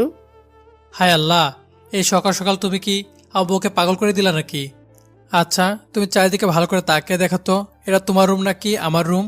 আর তুমি যে বেডের উপর শুয়ে আছো এটাও আমার, কিন্তু কালকে আমাদের বিয়ে হওয়ার পর থেকে এসব কিছু আমাদের হয়ে গেছে। বুঝছি। আচ্ছা, এখন যাও, ফ্রেশ হয়ে এসো, আমরা একসাথে ফজর নামাজ আদায় করব। যাচ্ছি। বলেই আমি ফ্রেশ হওয়ার জন্য ওয়াশরুমে চলে গেলাম। ফ্রেশ হয়ে এসে নামাজ পড়ে বসে আছি, আর নিহান বাইরে কোথায় জানি গেছে। আম্মুর কথা অনেক মনে পড়ছে, তাই আম্মুকে ফোন করলাম। কয়েকবার রিং হওয়ার পরই আম্মু ফোনটা রিসিভ করলো। আসসালামু আলাইকুম। আম্মু, তুমি কেমন আছো? ওয়ালাইকুম আসসালাম। আলহামদুলিল্লাহ ভালো। তুই নাস্তা করেছিস? আম্মু, তুমি জানো না আমি একা খেতে পারি না। কি বলিস, তুই এখনো খাসনি? আচ্ছা, তুই কি রাতে খেয়েছিস? হুম, খালামুনি আমাকে রাতে খাইয়ে দিয়েছিল, কিন্তু এখন আমি কি করে খাবো? পাগলি মেয়ে, এই বাসায় অনেক মেহমান আছে, তাহলে আমি তোর কাছে চলে আসতাম। আচ্ছা, আমি তোর খালামণিকে ফোন করে বলছি, সে যেন তোকে খাইয়ে দেয়। হুম, তোমার কাউকে বলতে হবে না। আচ্ছা আম্মু, আমি তোমার কাছে চলে আসি। আমি তো ফোনেই কথা বলছিলাম, কিন্তু এর মধ্যেই যে নিহান রুমে ঢুকেছে এটা আমি খেয়ালই করি নাই। হঠাৎ নিহানের কথায় আমি তার দিকে তাকালাম। তানহা, কোথায় যাবে তুমি? আর তুমি কার সাথে ফোনে কথা বলছো? জি, আমার আম্মুর সাথে। আচ্ছা, আমাকে একটু ফোনটা দাও তো, আমি খালামের সাথে কথা বলবো। কথাটা বলে নিহান আমার হাত থেকে ফোনটা নিয়ে সাইডে চলে গেল। কিছুক্ষণ পরে নিহান ফোনে কথা বলা শেষ করে ফোনটা আমার কাছে দিয়ে রুম থেকে বের হয়ে গেল। একটু পরে নিহান খাবারের প্লেট হাতে নিয়ে আবার রুমে ঢুকে আমার সামনে এসে আমাকে বলল, নাও, হা করো। আমি আপনার হাতে খাবো না। আমি তোমাকে কোনো কথা বলতে বলেছি? তাতে হা করো। খালামণিকে ডাক দিন, আমি খালামণির হাতে খাবো। খালামনে মানে কি? এখন থেকে আম্মুকে তুমি আম্মু বলে ডাকবা, বুঝছো? না, বুঝি নাই। হয়েছে, এখন বুঝতে হবে না। তাতে খাও তো এখন। একটু পরে সবাই আমাদের সাথে দেখা করতে আসবে, তখন কিন্তু কিছু খেতে পারবে না। ঠিক আছে। নিহান আমাকে খাইয়ে দিয়ে নিচে চলে গেল। কিছুক্ষণ পর আনহা রুমে আসলে আমি ওর সাথে আড্ডা দেওয়ায় ব্যস্ত হয়ে পড়লাম। লাল কালারের বেনারসি শাড়ি পরে সেজেগুজে বসে আছে বৌভাতের জন্য করা স্টেজে। আব্বু আম্মু সবাই এসেছে, পুরো বাড়ির আত্মীয় স্বজনে ভরে গেছে। নিহান আমার সাথে ম্যাচিং করে একটা লাল রঙের পাঞ্জাবি পরেছে। নিহান আমার পাশে দাঁড়িয়ে ওর বন্ধুদের সাথে আড্ডা দিচ্ছে। আমি ওদের কথা শুনেই বুঝতে পারছি নিহানের বন্ধুরা সবাই ওকে জোর করছে একটা গান গাওয়ার জন্য, কিন্তু নিহান কিছুতেই গাইছে না। তাই নিহানের বন্ধুরা সবাই আমাকে রিকোয়েস্ট করছে নিহানকে গান গাইতে বলার জন্য। আমি অহনার কাছ থেকে শুনেছি নিহান নাকি অনেক ভালো গান গাইতে পারে, কিন্তু আজ পর্যন্ত কখনো নিহানের গান শোনা হয়নি। ওর বন্ধুদের কথা শুনে আমারও নিহানের গান শোনার অনেক আগ্রহ বেড়ে গেল। যখনই আমি নিহানকে গান গাইতে বলতে যাব, তার আগেই সজীব ভাইয়া বলল, এই নিহান, তুই না কত সুন্দর করে গান গাইতে পারিস, আর এত ভালো একটা দিনে গান শুনবো না, এটা তো ইম্পসিবল। আজকে তোর গান গাইতেই হবে। এইভাবে আপনি একটু নিহানকে বলেন না, ও যেন একটা গান গায়। এই যে আপনার সমস্যাটা কি আমাকে বলবেন? ভাইয়াগুলো আপনাকে এত রিকোয়েস্ট করছে একটা গান গাইতে, আর আপনি গান গাইছেন না কেন? তুমি যখন বলছো তখন তো গান গাইতেই হবে। আম্মু, আমার গিটারটা জানি কোথায়? দাঁড়া, আমি এক্ষুনি নিয়ে আসছি। বলে আম্মু গিটার আনতে চলে গেল। কিছুক্ষণ পর আম্মু গিটার নিয়ে এসে নিহানের হাতে দিল। নিহান গিটার হাতে নিয়ে সুর তুলে গাইতে শুরু করলো। নিহান গানটা শেষ করতে সবাই হাততালি দিয়ে নিহানকে শুভেচ্ছা জানালো। আসলেই নিহান অনেক সুন্দর গান গায়। আমি তো পুরো ফিদা হয়ে গেছি নিহানের গান শুনি। নিহানদের বাসার অনুষ্ঠান শেষ হতেই নিহানকে সাথে আম্মুর সাথে আমি আমাদের বাড়িতে চলে এলাম। সন্ধ্যায় নিহানদের বাসা থেকে খেয়ে রওনা দিয়েছি, তাই আর রাতে না খেয়ে সোজা ঘুমাতে চলে গেলাম। আমি আমার রুমে এসেই বিছানায় শুয়ে পড়লাম। হঠাৎ করে একটু পরে নিহান এসে আমাকে জড়িয়ে ধরে আমার পাশে শুয়ে পড়ল। ওই, কি করছেন? আমাকে এখন ছাড়েন, আমার অনেক ক্লান্ত লাগছে, আমি ঘুমাবো। আমারও খুব ক্লান্ত লাগছে, তাই ক্লান্তি দূর করার জন্য তোমাকে জড়িয়ে ধরে আছি। আমাকে জড়িয়ে ধরতে হবে না। আপনি আমাকে জড়িয়ে ধরে থাকলে আমি ঘুমাবো কি করে? অত কথা জানি না, আমি তোকে জড়িয়ে ধরে ঘুমাবো। প্লিজ আমাকে একটু ঘুমাতে দিন না, আমার না সত্যি অনেক খারাপ লাগছে। ঘুমাতে দিব যদি তুমি আমার একটা কথা শোনো। কি কথা? এখন থেকে তুমি আমাকে তুমি করে বলবা। আমি পারবো না, এখন এখান থেকে জানতো। ভালোই ভালোই বলছি, বলো, না হলে কিন্তু তোমাকে জোর করে বলাবো। বললাম তো আমি পারবো না। ওকে, তুমি ওর কথা শুনবে না, তাই তো? ঠিক আছে, এখন যা করার আমাকে করতে হবে। কি করবেন আপনি? 1 মিনিট, দেখাচ্ছি কি করব। এই, আপনি আপনার মুখ এইভাবে আমার দিকে নিয়ে আসছেন কেন? আমি কিন্তু আম্মুকে ডাকবো। ওই কুত্তো। আর কিছু বলার আগে আমার মুখটা বন্ধ করে দিল। আমি নিহানের কাছ থেকে ছাড়া পাওয়ার জন্য ছটফট করছি, কিন্তু নিহান অনেক শক্ত করে আমাকে ধরে রাখায় আমি নড়তেও পারছি না। আমার মনে হচ্ছে আমি এক্ষুনি শ্বাসরুদ্ধ হয়ে মারা যাব। আমি নিঃশ্বাস নিতেও পারছি না। কিছুক্ষণ পরে নিহান আমাকে ছেড়ে দিয়ে বলল, এখন থেকে আমাকে তুমি করে বলবা, বুঝছো? না, আমি আপনাকে কখনোই তুমি করে বলবো না। তাহলে আরেকবার করি। না না, তার দরকার নেই। আমি আপনাকে এখন থেকে তুমি করেই বলবো। এই তো ভালো মেয়ের মতো কথা, তাহলে এখন থেকে বলার চেষ্টা করো। প্লিজ নিহান, শরীরটা অনেক খারাপ লাগছে, আজকে আমার সাথে এরকম করবেন না। তুমি একবার বললেই হবে। ঠিক আছে, আমি তোমাকে ভালোবাসি। আর আমিও তোমাকে অনেক ভালোবাসি। আচ্ছা এখন আসো, আমরা ঘুমিয়ে পড়ি। আচ্ছা। 2 বছর পর হাসপাতালে বসে আছে নিহান।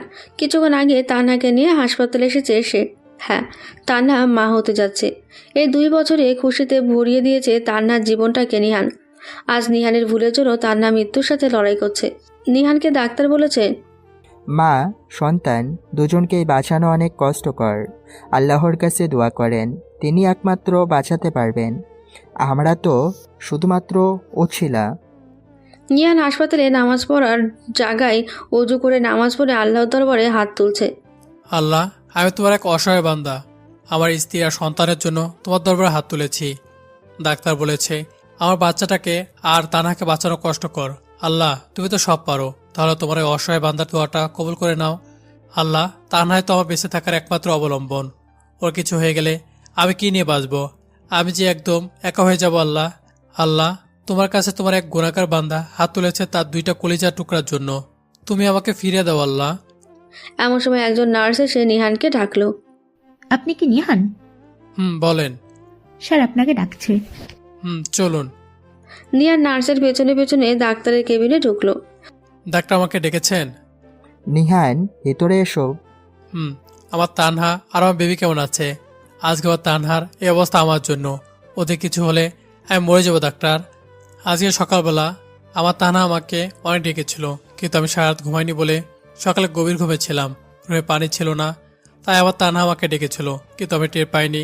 কিন্তু ডাকে সারা দিনই দেখে আমার পাগলিটা নিচে কষ্ট করে এক পানি খেতে নিচে যাচ্ছিল।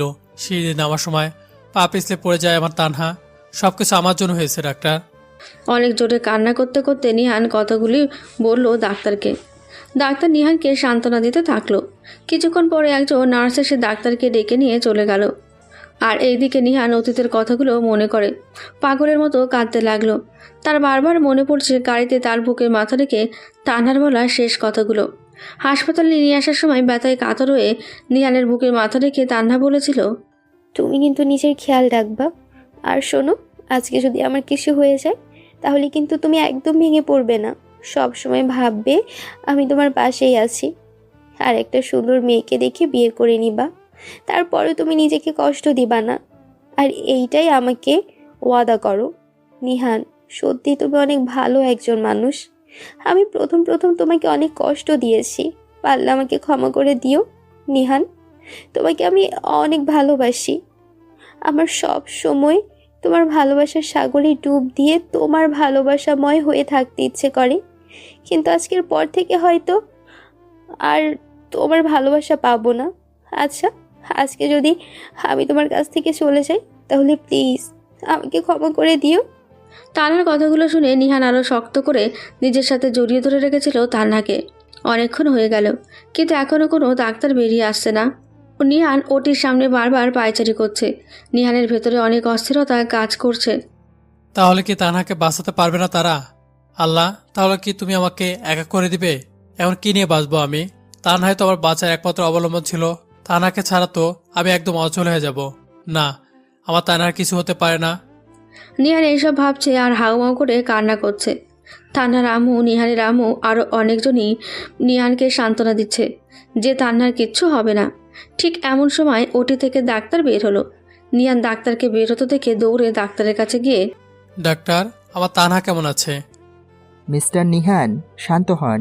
আপনার ওয়াইফ আর বেবি দুজনেই ভালো আছে। ডাক্তার, আমার বেবি ঠিক আছে তো? আমার ছেলে নাকি মেয়ে হয়েছে?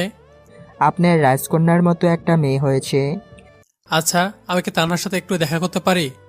এখন পারবেন না, আর একটু পরে মিস তানহাকে কেবিনে শিফট করা হবে, তখন দেখা করতে পারবেন। বলে ডাক্তার চলে গেল। নিহানের আম্মু আর তানহার আম্মু নিহানের কাছে এসে, আমি তো দাদি হয়ে গেছি। নিহান, দেখছিস তোর মেয়ের চেহারাটা একদম আমাদের 2 বোনের মতোই হবে। কেন তোমাদের মতো হবে কেন? কারণ তোমার মেয়েও তোহো আমাদের বোন, আর আমাদের 3 বোনের চেহারা তোহো একই হবে, তাই না? কি রে বুবু, ঠিক বলছি না? হুম, একদম ঠিক বলেছিস। এইভাবে নিহানের আম্মু আর তান্নার আম্মু বকবক করেই যাচ্ছে, আর নিহান চুপচাপ দাঁড়িয়ে তাদের কথা শুনছে আর হাসছে। কিছুক্ষণ পর তান্নাকে কেবিনে আনা হলো। নিহান কেবিনে ঢুকে তান্নার পাশে বসে কেঁদে দিল। এইটা কোনো কষ্টের কান্না ছিল না, এইটা তান্নাকে ফিরে পাওয়ার কান্না, বাবা হওয়ায় খুশির কান্না। নিহান নিজের মেয়েটার দিকে তাকিয়ে মুচকি হেসে দিল, কারণ সত্যি ওর মেয়েটা দেখতে ওর নানি আর দাদির মতনই হয়েছে। নিহান বসা থেকে উঠে তান্নার হাতটা শক্ত করে ধরে এলোপাথারি কিস করতে লাগলো। তারপর মেয়ের কপালে আলতো করে একটা চুমু দিল।